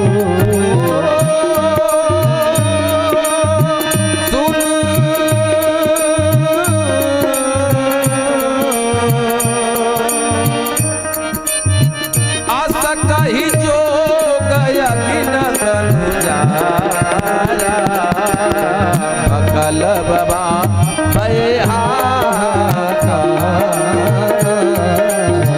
श्री राम राम जय जय राम। अस कही जोग अगिन तर, पहले सावधान कर दिया। सुनहु सभासद, जितने लोग यहाँ बैठे थे इस सभा में, सावधान। कौन कौन? कही सुनी जिन जिन लोगों ने कही या सुनी क्या? शंकर जी की निंदा। और क्या हुआ? वो चाहे राजा हो, चाहे देवता हो, चाहे यक्ष हो, गंधर्व हो, किन्नर हो, प्रेत हो, पितर हो, चाहे मुनि हो, कोई भी हो, सो फल तुरंत। पहले मैया ने कहा उसका दंड भुगतना पड़ेगा, तो सब लोगों ने सोचा चला 2-4 साल बाद मिलेगा, तब तक माला लेकर कुछ तपस्या करेंगे, कुछ पपवा कम हो जाएगा। लेकिन तब तक मैया ने कहा बाद में नहीं मिलेगा ना, सो फल लहब मिलेगा। कब? तुरंत, तत्काल प्रभाव से मिलेगा। अभी कुछ समय के बाद किसको? सबका हो, सबको मिलेगा। अस कही जोग अग्नितन जारा। मैया सती ने योग अग्नि से अपने शरीर को भस्म किया और मरते समय मैया ने भगवान से वरदान मांगा कि मरत सती मरत हरिसन बर मांगा। ये वरदान मांगा कि जन्म जन्म शिव पद अनुरागा, मेरे मन का प्रेम सदैव भगवान शंकर के चरणों में रहे। इसके बाद माता सती के शरीर छोड़ने के बाद यही माता सती कि मरने की सूचना भगवान शंकर को मिली। भगवान शंकर ने वीरभद्र कर को पठाए, वीरभद्र को क्रोध करके पठाया। इधर जो दिए संग दो रुद्रगण भगवान के माता सती के साथ आए थे, उन्होंने यज्ञ को तहस नहस कर दिया। भृगु जी महाराज के दढ़िया उखाड़ लिए सब, किसी का हाथ तोड़ दिए, किसी का कान टूट गया, किसी का पैर टूट गया, किसी के दांत टूट गए, किसी को बाल मुंह उखड़ गया, किसी के हाथ उखाड़ लिए, तोड़े नहीं, उखाड़ ही लिए, घटवे नहीं रहेगा। इधर वीरभद्र आए। वीरभद्र आते आते उन्होंने क्या किया? दक्ष प्रजापति को महाराज पकड़ा और दिया एक फरसे से, गर्दन कट के अलग चली गई, बिना गर्दन के हो गए। वो पड़े हैं, सर गर्दन यहाँ और शरीर वहां। भृगु जी महाराज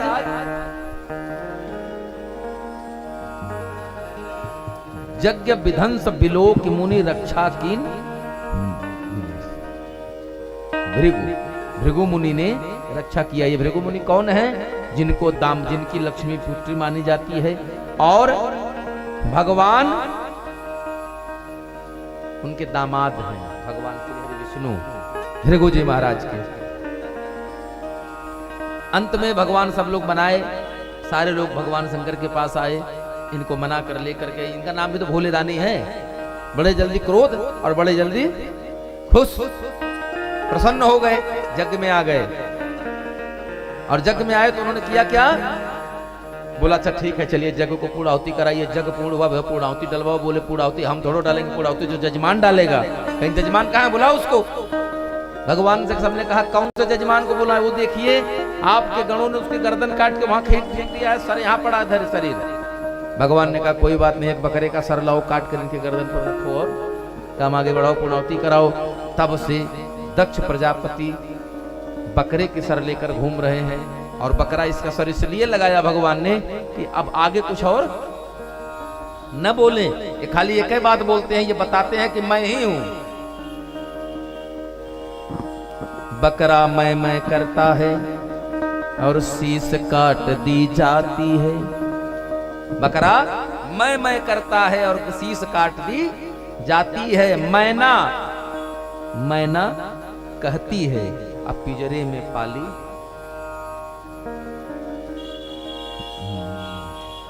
दक्ष जो है वो अहंकार का प्रतीक है। यही पार्वती मैया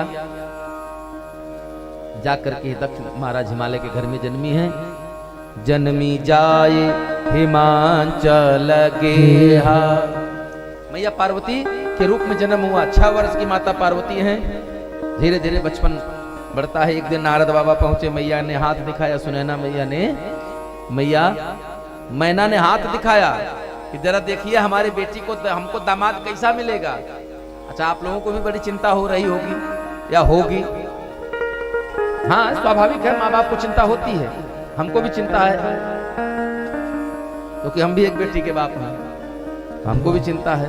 अच्छा ईमानदारी से बताइएगा कि दामाद कैसा चाहिए, घर भर कैसा खोजते हैं सब लोग? मान लीजिए कि आज हमको विवाह करना है इसी साल में, तो हम अपनी बेटी के लिए कैसा घर और बर ढूंढेंगे? पीता खाता हो, कम से कम इतना तो हो, है ना? घर भर ऐसा हो कि पीते खाते घर का हो। मैं बताइए, बोल ही नहीं रहे लोग। खाते पीते का है नहीं। पीते खाते घर का हो कि खाते पीते घर का हो? खाते पीते घर का हो, ये हर माँ बाप को चिंता होती है। तो नारद जी को देख करके मैया मैना ने पूछा कि जरा देखिए, कहीं गुण दोष गुण, हमारी कन्या के जितने भी गुण और दोष हैं, जरा हस्तरेखा को देख करके हमें विचार कर आप बताइए। और नारद बाबा ने हाथ रेखा देखा और देखते ही कहा, जोगी जटिल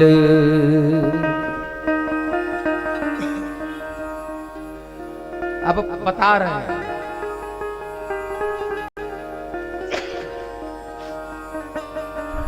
शैल सुलक्षण सुता तुम्हारे, सुनहु जे अब गुण दुई चारि। शैल सुलक्षण सुतारा तुम्हारे, सुनहु जे अब गुण दुई चारि। भ्रम हो गया, ये दुई है कि चार? काहे दोनों बात कहे ना, सुना हो जे अब अवगुण दुई, उसके बाद फिर चार। अब मैया सोच में पड़ गई, दुई चार अगर आसपास कर दिए जाए तो 24 हो जाएंगे।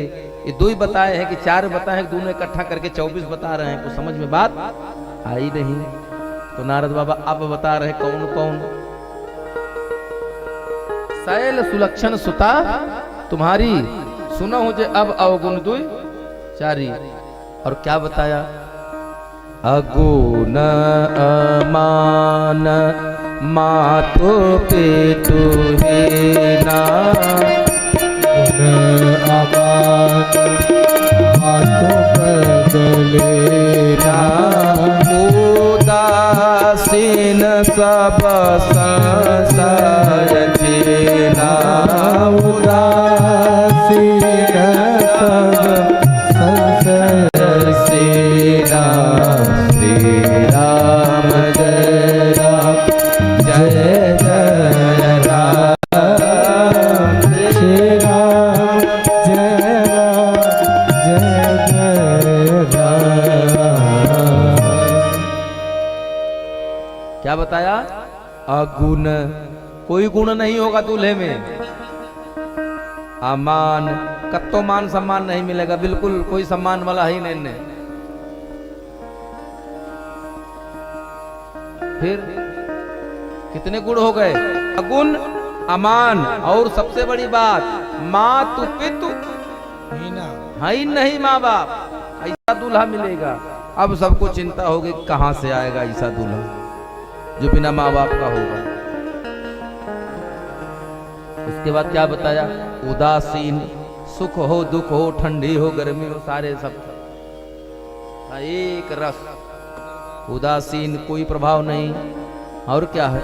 सब संशय छीना, मन में किसी भी प्रकार की संदेह नहीं हो सकती। क्यों? आगे मिलेगा।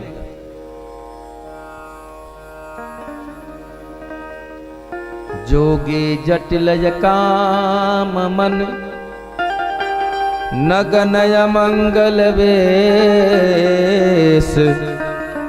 अस स्वामी यही कहाँ मिलही, परिहस्त असरे।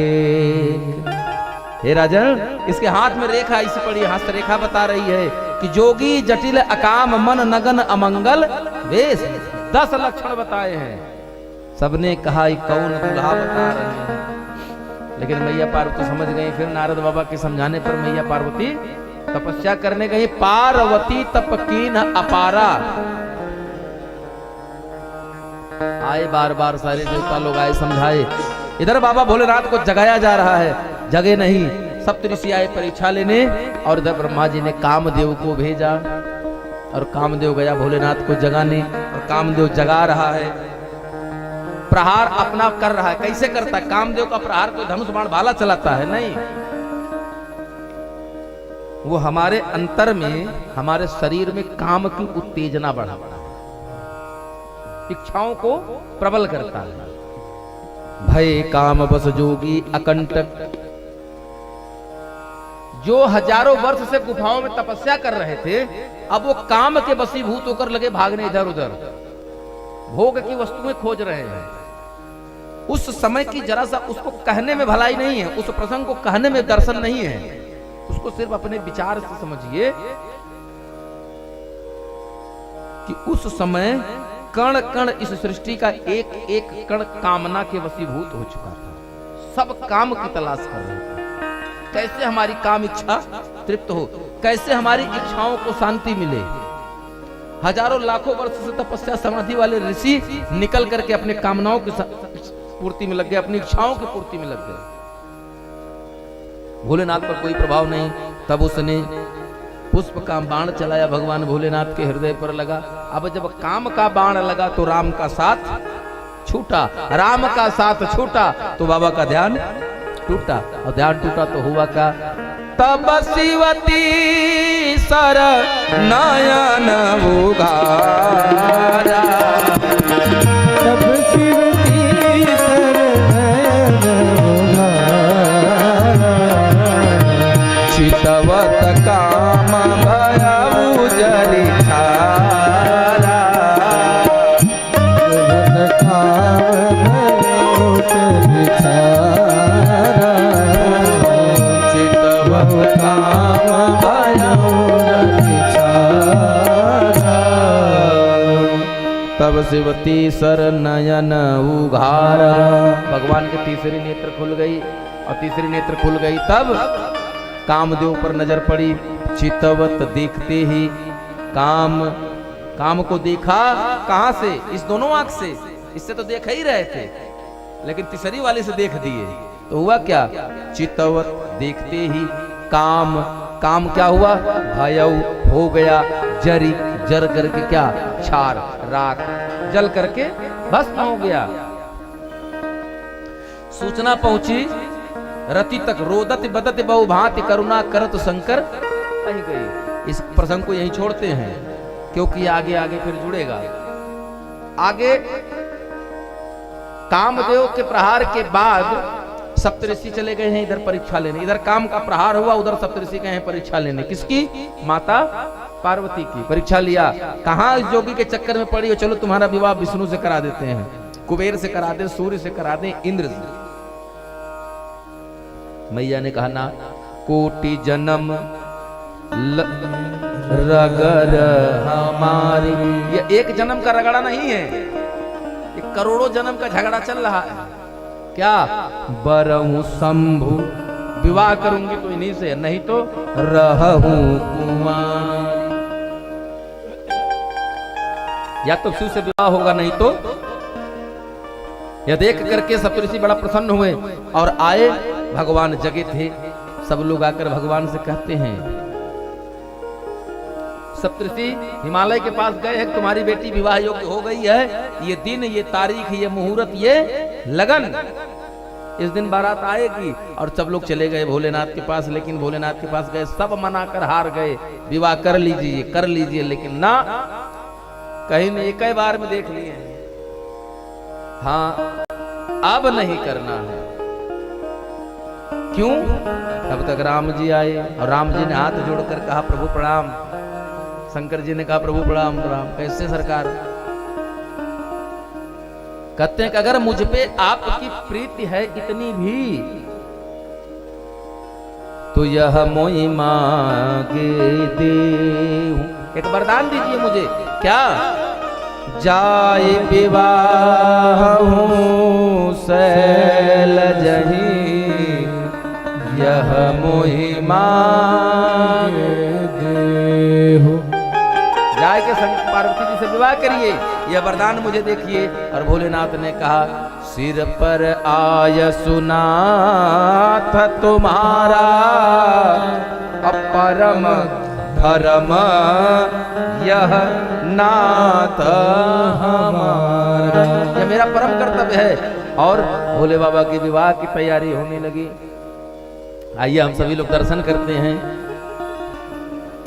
शिव ही शंभु गाना करही सिंगारा, शिव शंभु गाना करहि सिंगारा, जटा मुकुट हरि मोरु सवारा, जटा मुकुट हरि मोरु सवारा, कुंडल कंकन पहिरे ब्याला, कुंडल कंकन पहिरे ब्याला, तन विभूति पट के हरिशाला, तन विभूति पट के हरिशाला, ससिलनाट सुंदर सिर गंगा, ससिलनाट सुंदर सिर गंगा, नयन तेन उपवीत भुजंगा, नयन तेने उपवीत भुजंगा, नयन तेन उपवीत भुजंगा, नयन तेन उपवीत भुजंगा। कैसे श्रृंगार हो रहा है। तन विभूति सवाए नंदी भृंगी श्रृंगी भूत प्रेत सजा रहे हैं दूल्हा को। अरे अब की तरह ब्यूटी पार्लर थोड़ा था, न मसाज होती थी, मसाज तब भी होती थी, जरूरत के हिसाब से मसाज होती थी। हमको काम को बढ़ाने की जरूरत है, इसलिए हमको हल्दी लगती है।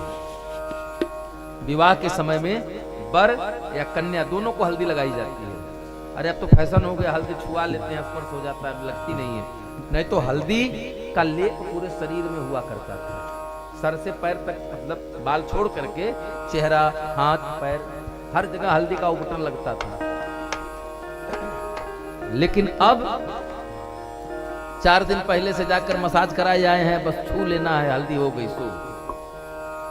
हल्दी हमारे लिए इसलिए आवश्यक हुआ करती थी कि हल्दी लगाने से हमारे शरीर से के अंदर काम की बढ़ता है।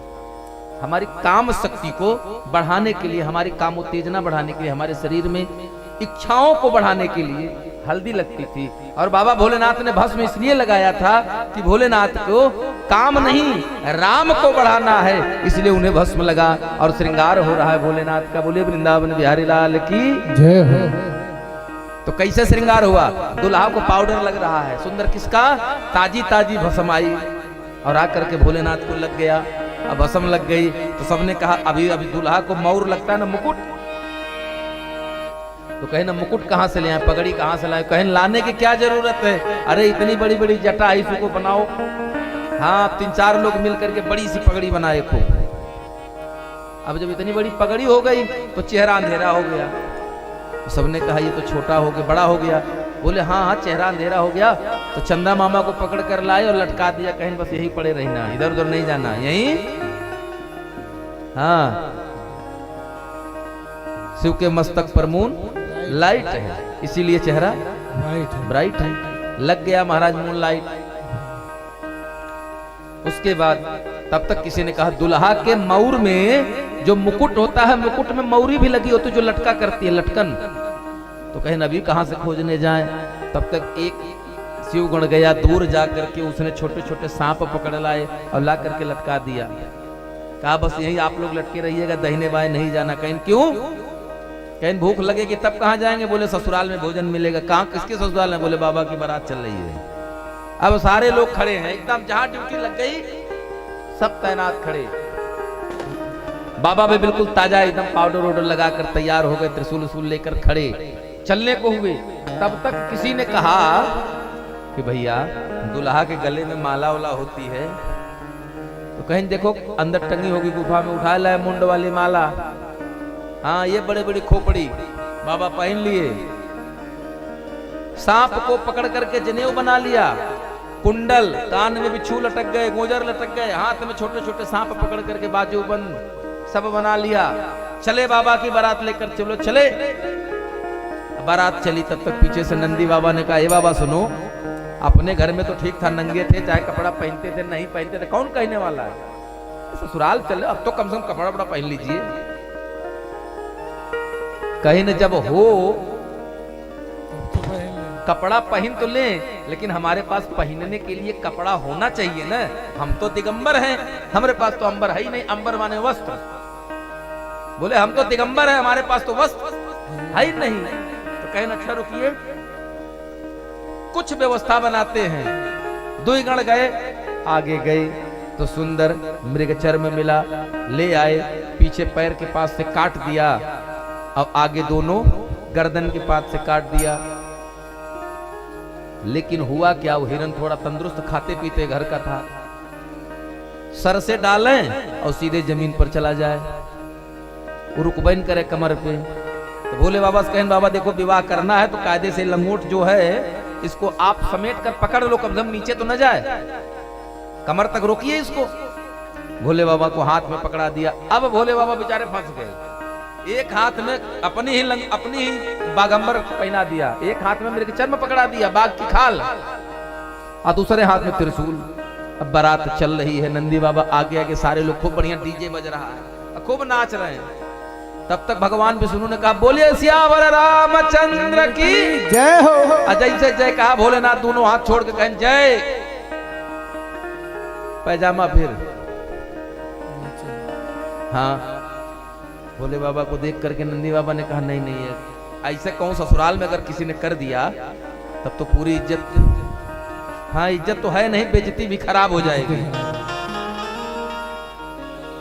एक बड़ा सा सांप लाकर उसको बांध दिया गया और भोले बाबा बैल पर बैठाए गए। कौन से बैल पर? नंदी बाबा पर। ये लोग बैठा हुए आगे मुंह करके, और थोड़ी देर बाद बाबा घूम के पीछे मुंह कर ले। बैल की मुंह की तरफ मुंह करके न बैठे, ये लोग बैठाए थे पकड़ के जबरदस्ती, और जब घूम के आवे उधर से नाच घूम के, जब नाच के इधर देखें बाबा किधर मुंह किया है तो बाबा का मुंह पीछे मिले। पगहा रस्सी छोड़ करके पूंछ पकड़ कर बैठ जाते थे भोलेनाथ। आए कहें क्यों पूंछ पकड़ के बैठ रहे, आगे मुंह पकड़िए, रस्सी पकड़िए, ससुराल में बेइज्जती खराब करवा देंगे। तो भोलेनाथ ने कहा देखो दुनिया देखने की जरूरत हमें नहीं है, हमें दुनिया को देखने की जरूरत नहीं है, जगत के रंग क्या देखूं तेरा दीदार काफी। बोले हम तो ऐसे बैठेंगे, बारात चले और चाहे ना चले। क्यों? अच्छा ऐसे कहां बैठेंगे, कोई कारण?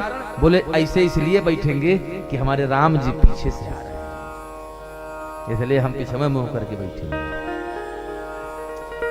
बैल पर इसलिए बैठे कि बैल धर्म का प्रतीक है। विश्वास बाबा भोलेनाथ भवानी शंकरो बंदे श्रद्धा विश्वास रूपिणो,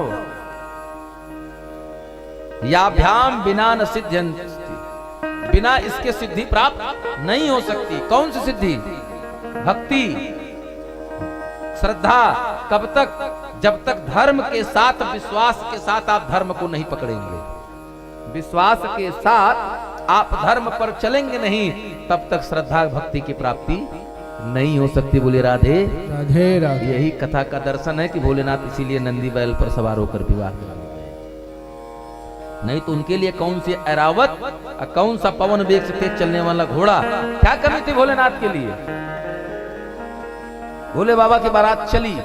आइए एक भजन के माध्यम से हम लोग भोले बाबा का विवाह कर लेते हैं। शादी चले रचाने शंकर, चले रचाने शंकर, भूत बजावत थाल। शादी चले रचाने शंकर, भूत बजावे झाल। और शोर हुआ हिम की नगरी में, दुल्हा है कंगाल। शोर हुआ हिम की नगरी में, दुल्हा है कंगाल। शादी चले रचाने शंकर, भूत बजावे थाल। शादी चले रचाने शंकर, भूत बजावे थाल। शोर हुआ हिम की नगरी में, दुल्हा है कंगाल। ओ शोर हुआ हिम की नगरी में, दुल्हा है कंगाल।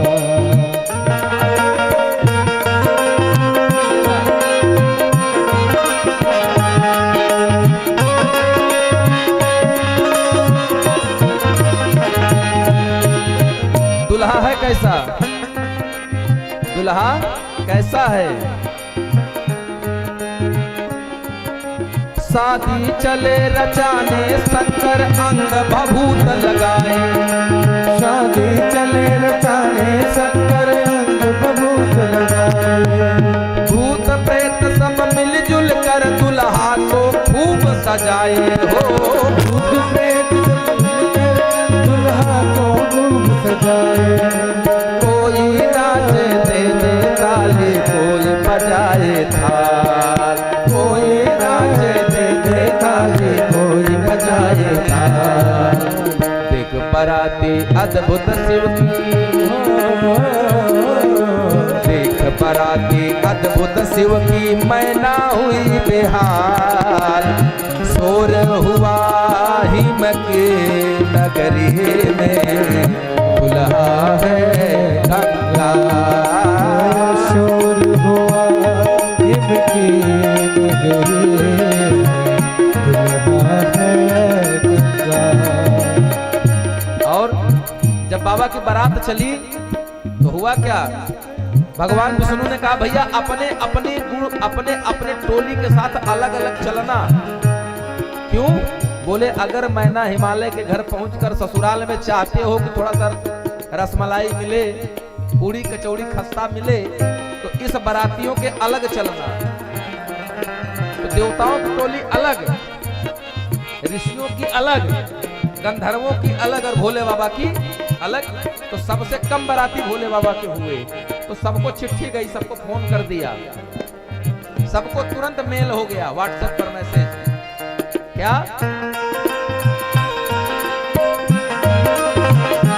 ओ शिव की चली बारात आज सब सोए मसानी जागे। शिव के चली बारात आज सब सोए मसाने जागे हैं। बाघंबर को कसे नाग से दुल्हा सबसे आगे। बाघंबर को कसे नाग से दुल्हा सबसे आगे है। विष्णु के वाहन को देख कर सर्प कमर से भागे। विष्णु के वाहन को देख कर सर्प कमर से भागे। जो ही खिसके सर्प कमर से, जो ही खिसके सर्प कमर से, गिरी बाघंबर खाल। शोर हुआ हिम की नगरी में, दूल्हा है गंगा। शोर हुआ हिम की नगरी में, दुल्हा है गंगा। और सर्प मौरिया सर्प की मड़िया सर्प गले लटकाए। सर्प मौरिया सर्प की मड़िया सर्प गले लटकाए। बसहा पर है बैठा दुल्हा भूत चवर है डुलाए। बसवा पर है बैठा दूल्हा भूत चवर डुलाए। रूप देख के नंगे बर को देख नगर से कोई न आगे आए। नंगे पर को देख नगर से कोई न आगे आए। और रूप देख के भागे मैना, रूप देख कर भागी मैना। काहे मैना भाग गई? जब बाबा के देखा घड़ों जैसा रूप, तो मैना आरती की थाल लेकर आई थी, पटक कर भाग गई। तो जितना भूत प्रेत से सबने कहा कि बाबा ससुराल में पानी तो मिला नहीं, बड़ी कस के बेइज्जती हुई है। तो भगवान ने कहा किसकी बेइज्जती हुई है? कहीं अरे हम लोगों की हुई है। कहीं भैया पहली चीज तो ये बताओ ससुराल किसकी, तुम्हारी या हमारी? नहीं कहें ससुराल आपकी, सास तुम्हारी या कहन आपकी। तो कहन ये बताओ यहाँ के बारे में जब हमको नहीं पता है तो तुमको कहां से पता होगा? अरे मूर्ख, हो सकता है इनके यहाँ स्वागत ही ऐसे करते हो, आरती दिखाई नहीं जाती हो, लाकर सामने पटक दिया जाता। लेकिन रूप रूप देख के भागी मैना, भागी मैना। रूप देख कर भागी मैना, पटकी पूजा के थाल। शोर हुआ हिम के नगरी में,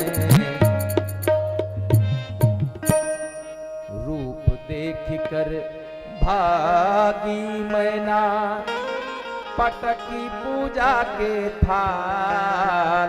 लो नहीं करेंगे आरती। तब शोर हुआ हिम की नगरी में दूल्हा है कंधा। शोर हुआ हिम की नगरी में दुल्हा है कंधा। शोर हुआ हिम की नगरी में दूल्हा है कंधा। अब नारद बाबा आए समझा रहे हैं। नारद कर लगे मनाने मैं ना मानो बात हमारी। नारद लगे मनाने मैं ना मानो बात हमारी। देव तनुज नर नाग मुनि सब इन चरणों के पुजारी। देव तनुज नर नाग मुनि सब इन चरणों के पुजारी। रूप देखना घबराओ इनकी लीला है भारी। रूप देखना घबराओ इनकी लीला क्यों? भारी। अमर सुहाग रहे गौरा का। अमर सुहाग रहे गौरा का इनके बस में काल। अमर सुहाग रहे गौरा का इनके बस में काल। शोर हुआ हिम की नगरी में दूल्हा है कंगाल। शोर हुआ हिम की नगरी में दूल्हा है कंगाल। शोर हुआ हिम की नगरी में दूल्हा है कंगाल। दूल्हा है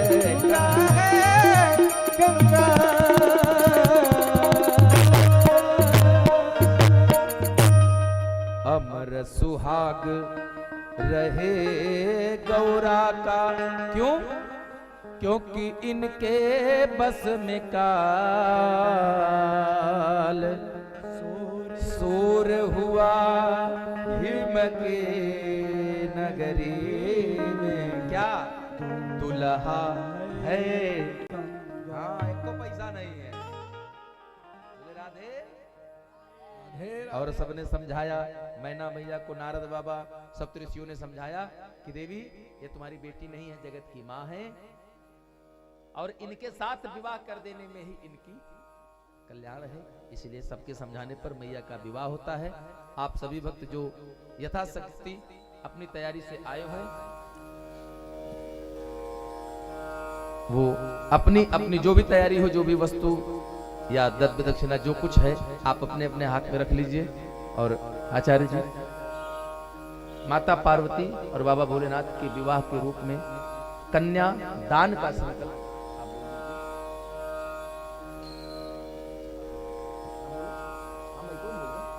और चाहेंगे कि आप आगे आ जाएं। हाँ सभी लोग, क्योंकि इसके तुरंत बाद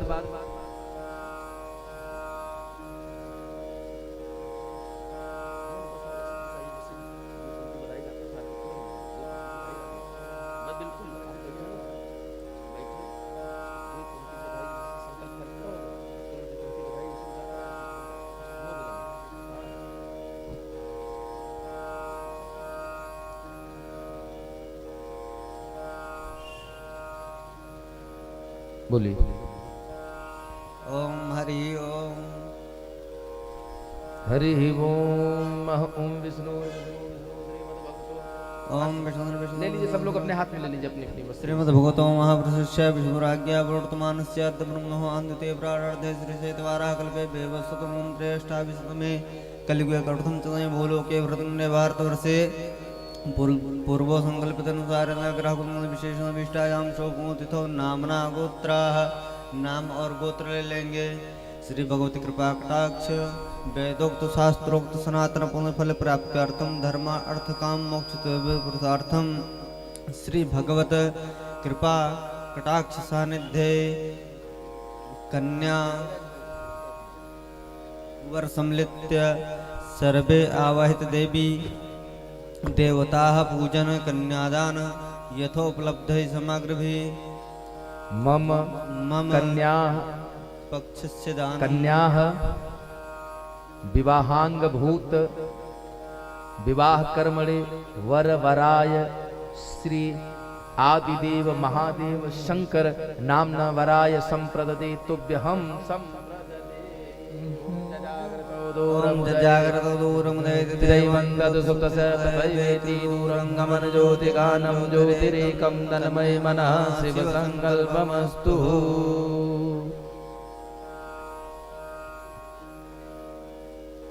हाँ माल्यार्पण है, तुलसी जी को पहना दीजिए और एक बाबा भोलेनाथ को पहना दीजिए, ये बाबा को पहनाइए। हाँ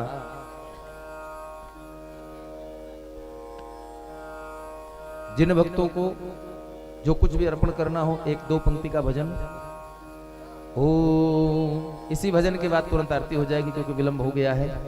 हाँ बिल्कुल बिल्कुल बिल्कुल यथाशक्ति आप जो कुछ अर्पित करना चाहें अर्पित करें, और भजन के तुरंत बाद ये पावन आरती, आप आरती तैयार कर लीजिए आचार्य जी।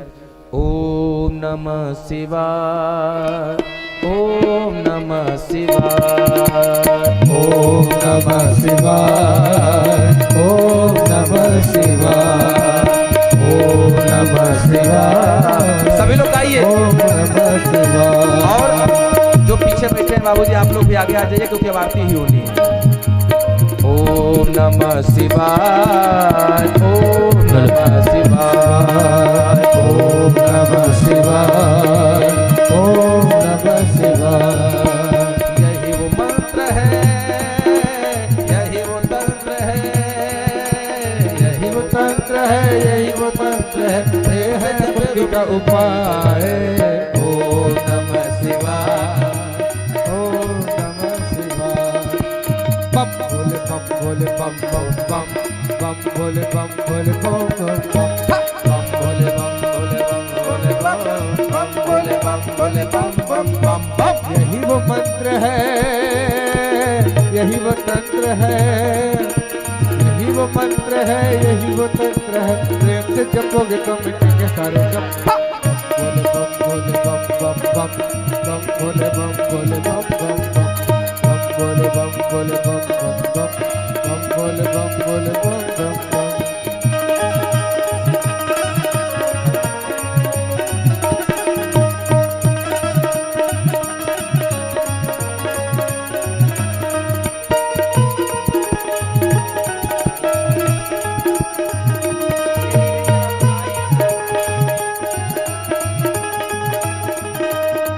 कभी महाराज इधर फरमाइश है कि कोई डांस वाला भजन गा दो। अच्छा इसमें नहीं हो सकता क्या डांस? इस पे नहीं हो रहा है। हाँ हो रहा है ना, हाँ तो बस चलने दीजिए। कभी योगी कभी भोगी कभी बाल ब्रह्मचारी, नाम है ते अंग तेरे जग बलिहारी, तेरे जग बलिहारी, तेरे जग बलिहारी। कभी शंकर कभी शंभु कभी भोले भंडारी, नाम है ते अंग तेरे जग बलिहारी। शिव का नाम लो सुबह शाम लो, शिव का नाम लो सुबह शाम लो, गाते रहो जब तक दम है दम। बोले बम बोले बम बम बम, बम बोले बम बोले बम बम बम, बम बोले बम बोले बम बम बम बम, बम बोले बम बोले बम बम बम, बम बोले बम बोले बम बोले बम, बम बोले बम बोले बम बम बम। और देखिए फूल आप लोग फेंकिए लेकिन बाजे को बचा करके, बाजे में जाएगा तो डिस्टर्ब करेगा। हाँ बिल्कुल, 1 2 3 4।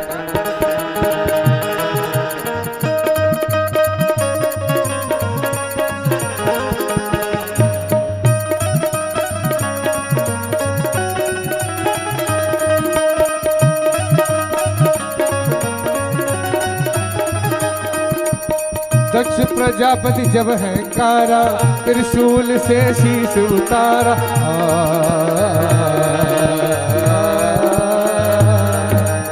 दक्ष प्रजापति जब है कारा, त्रिशूल से शीश उतारा।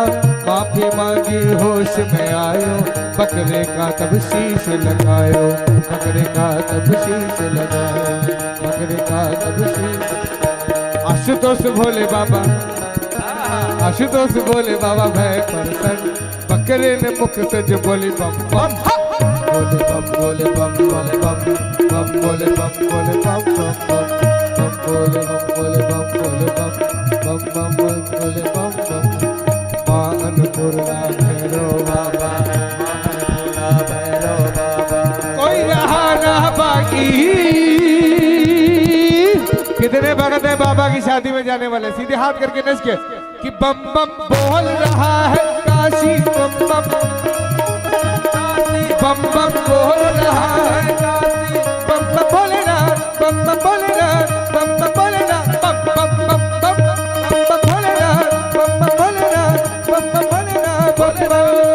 माँ अन्नपूर्णा भैरव बाबा, रहा न कोई बाकी कि बम बम बोल रहा है काशी, बम बम बोल रहा है काशी, बम बम बोल रहा है काशी।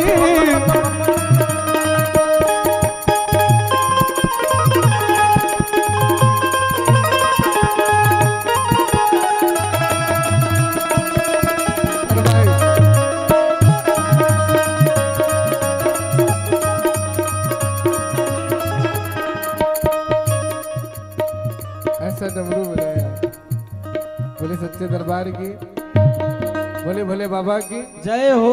एक मुखड़ा एक अंतरा, आपको विलंब हो रहा है। नहीं सर, कौन सा बताया? हाथों को उठा के प्यारे प्यारे से। कौन सा बताया था, मैं भूल गया। ओ ऐसा डमरू बजाया भोलेनाथ ने, सारा कैलाश पर्वत मगन हो गया। ऐसा डमरू बजाया भोलेनाथ ने, सारा कैलाश पर्वत मगन हो गया। ओ ऐसा डमरू बजाया, एक बात बताइए डमरू बजता कैसे है? डमक डम डम डमक डम डम डमक डम डम डम। ऐसा डमरू बजाया भोलेनाथ ने, सारा कैलाश पर्वत मगन हो गया। ऐसा डमरू बजाया भोलेनाथ ने, सारा कैलाश पर्वत मगन हो गया। हो सारा कैलाश पर्वत मगन हो गया, सारा कैलाश पर्वत मगन हो गया। सारा कैलाश पर्वत मगन हो गया। हो सारा कैलाश पर्वत मगन हो गया। हो यहाँ भक्तों का, यहाँ भक्तों का मन भी मगन हो गया। अल्लाह गोरा का मन भी मगन हो गया। ऐसा डमरू बजाया भोलेनाथ ने, सारा कैलाश पर्वत मगन हो गया। राधे।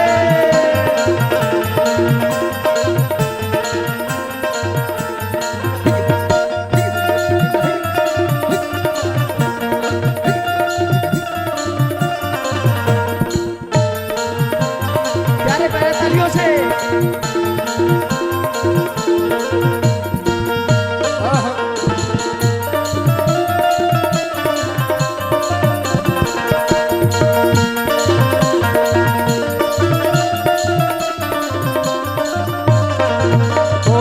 डमरू को सुन के जी साधु जी चले, डमरू को सुन के साधु जी चले। ओ डमरू के सुन के ये राम जी चले, डमरू को सुन के राम जी चले।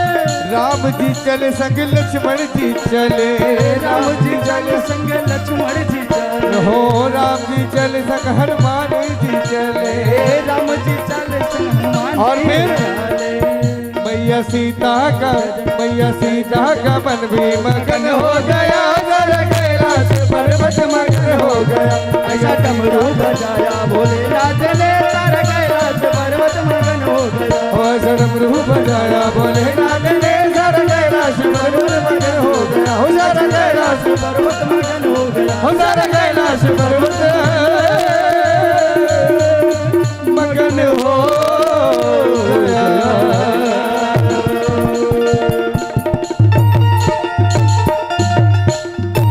बोलिए शंकर भगवान की और वृंदावन बिहारी लाल की, सियावर रामचंद्र भगवान की। आप सभी लोग को आज भोलेनाथ के विवाह की बधाई हो। भले ही उत्सव के रूप में हुआ, लेकिन कल अब आज से ही उत्सव शुरू हो गए हैं। आज ये उत्सव हुआ, कल भगवान का जन्म होगा, परसों भगवान की गोवर्धन पूजा होगी, वो उत्सव। उसके बाद भगवान शंकर का खुद का विवाह, भगवान कृष्ण का अपना विवाह होगा, और उसके बाद अंतिम दिवस बास विदाई और सुदामा चरित्र। तो आज से उत्सव आरंभ है। कल से कम आप लोग और संख्या में आइए। हाँ, संख्या थोड़ी सी बढ़ाइए। और समय अब आज तो हम नहीं कहने लायक है, क्योंकि आज हम पहले लेट थे।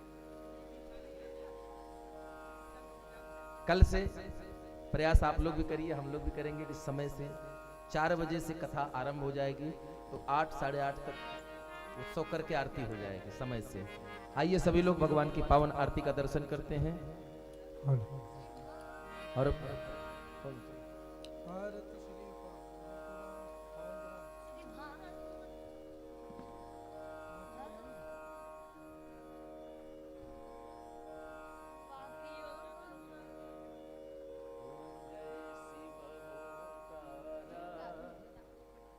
मन भज शिव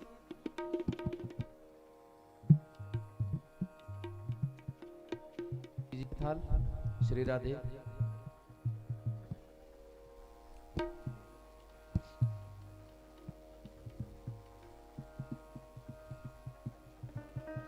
कल भगवान का जन्म है, तो कल माता जी कहाँ, आपने तो आप दिखाइए नहीं पड़ रहे हैं। बोले भैया।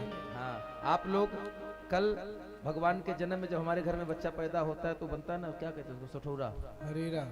हाँ? हरीरा। अच्छा, यहाँ हरियरा कहते हैं। अच्छा, सठौरा। हमारे यहाँ पूर्वांचल में सठौरा ही। कोई बात नहीं, बहुमत आप ही ज्यादा है। नहीं, बहुमत हमारे।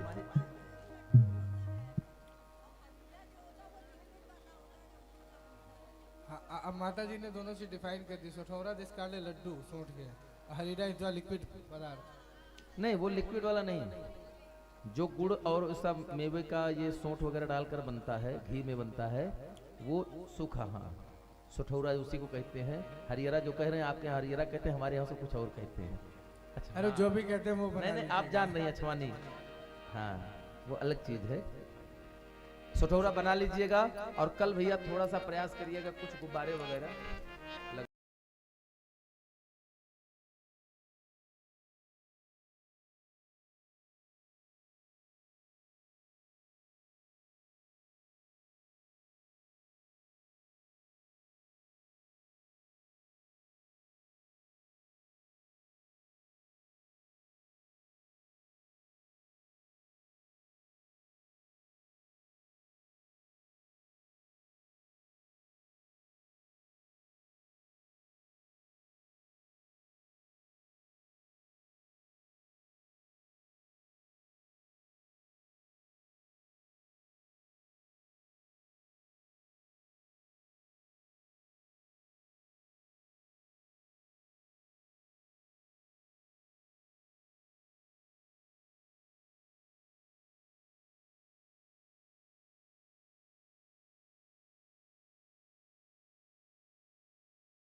एकानन चतुरानन पंचानन राजे, बोले पंचानन राजे।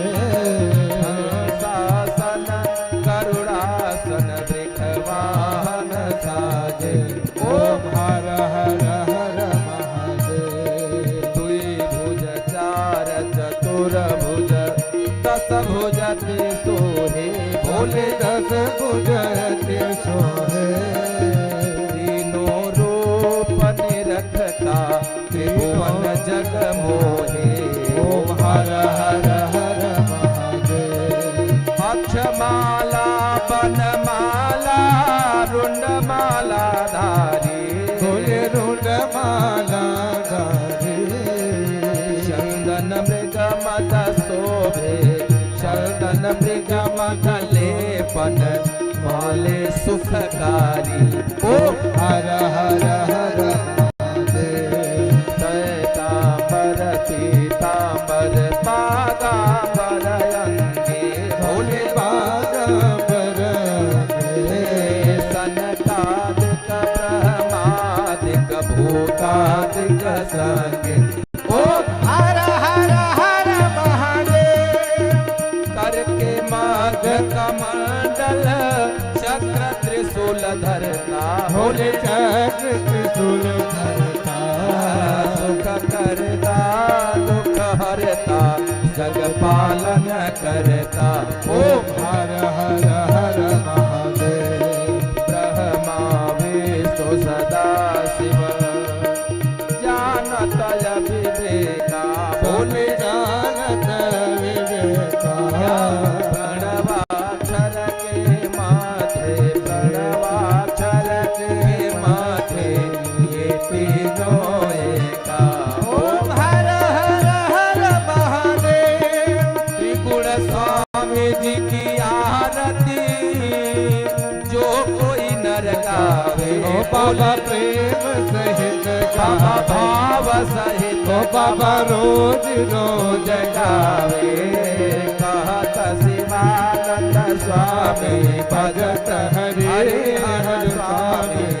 मनवांछित फल पाओ। ओम हर हर हर महादेव। ओम जय शिव ओंकारा प्रभु जय शिव ओंकारा।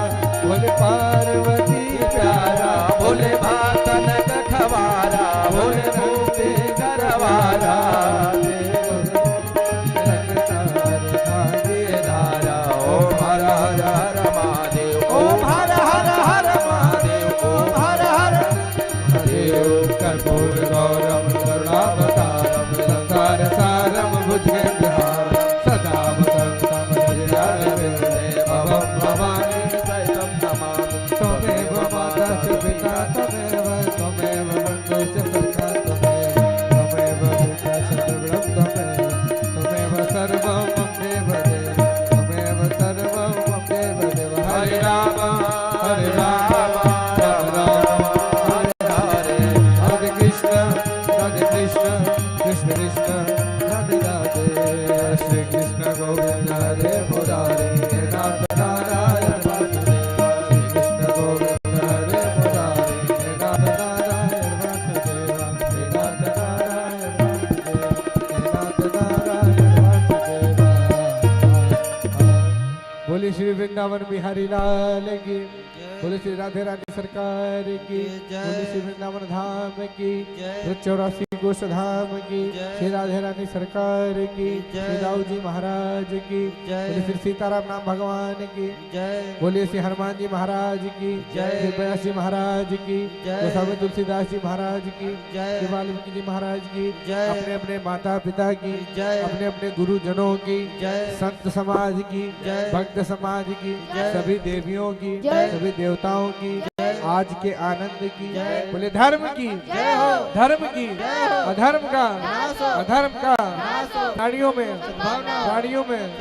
विश्व का गौ माता की भारत माता की जय जय श्री सीताराम। जय जय श्री राधे श्याम। नमः पार्वती।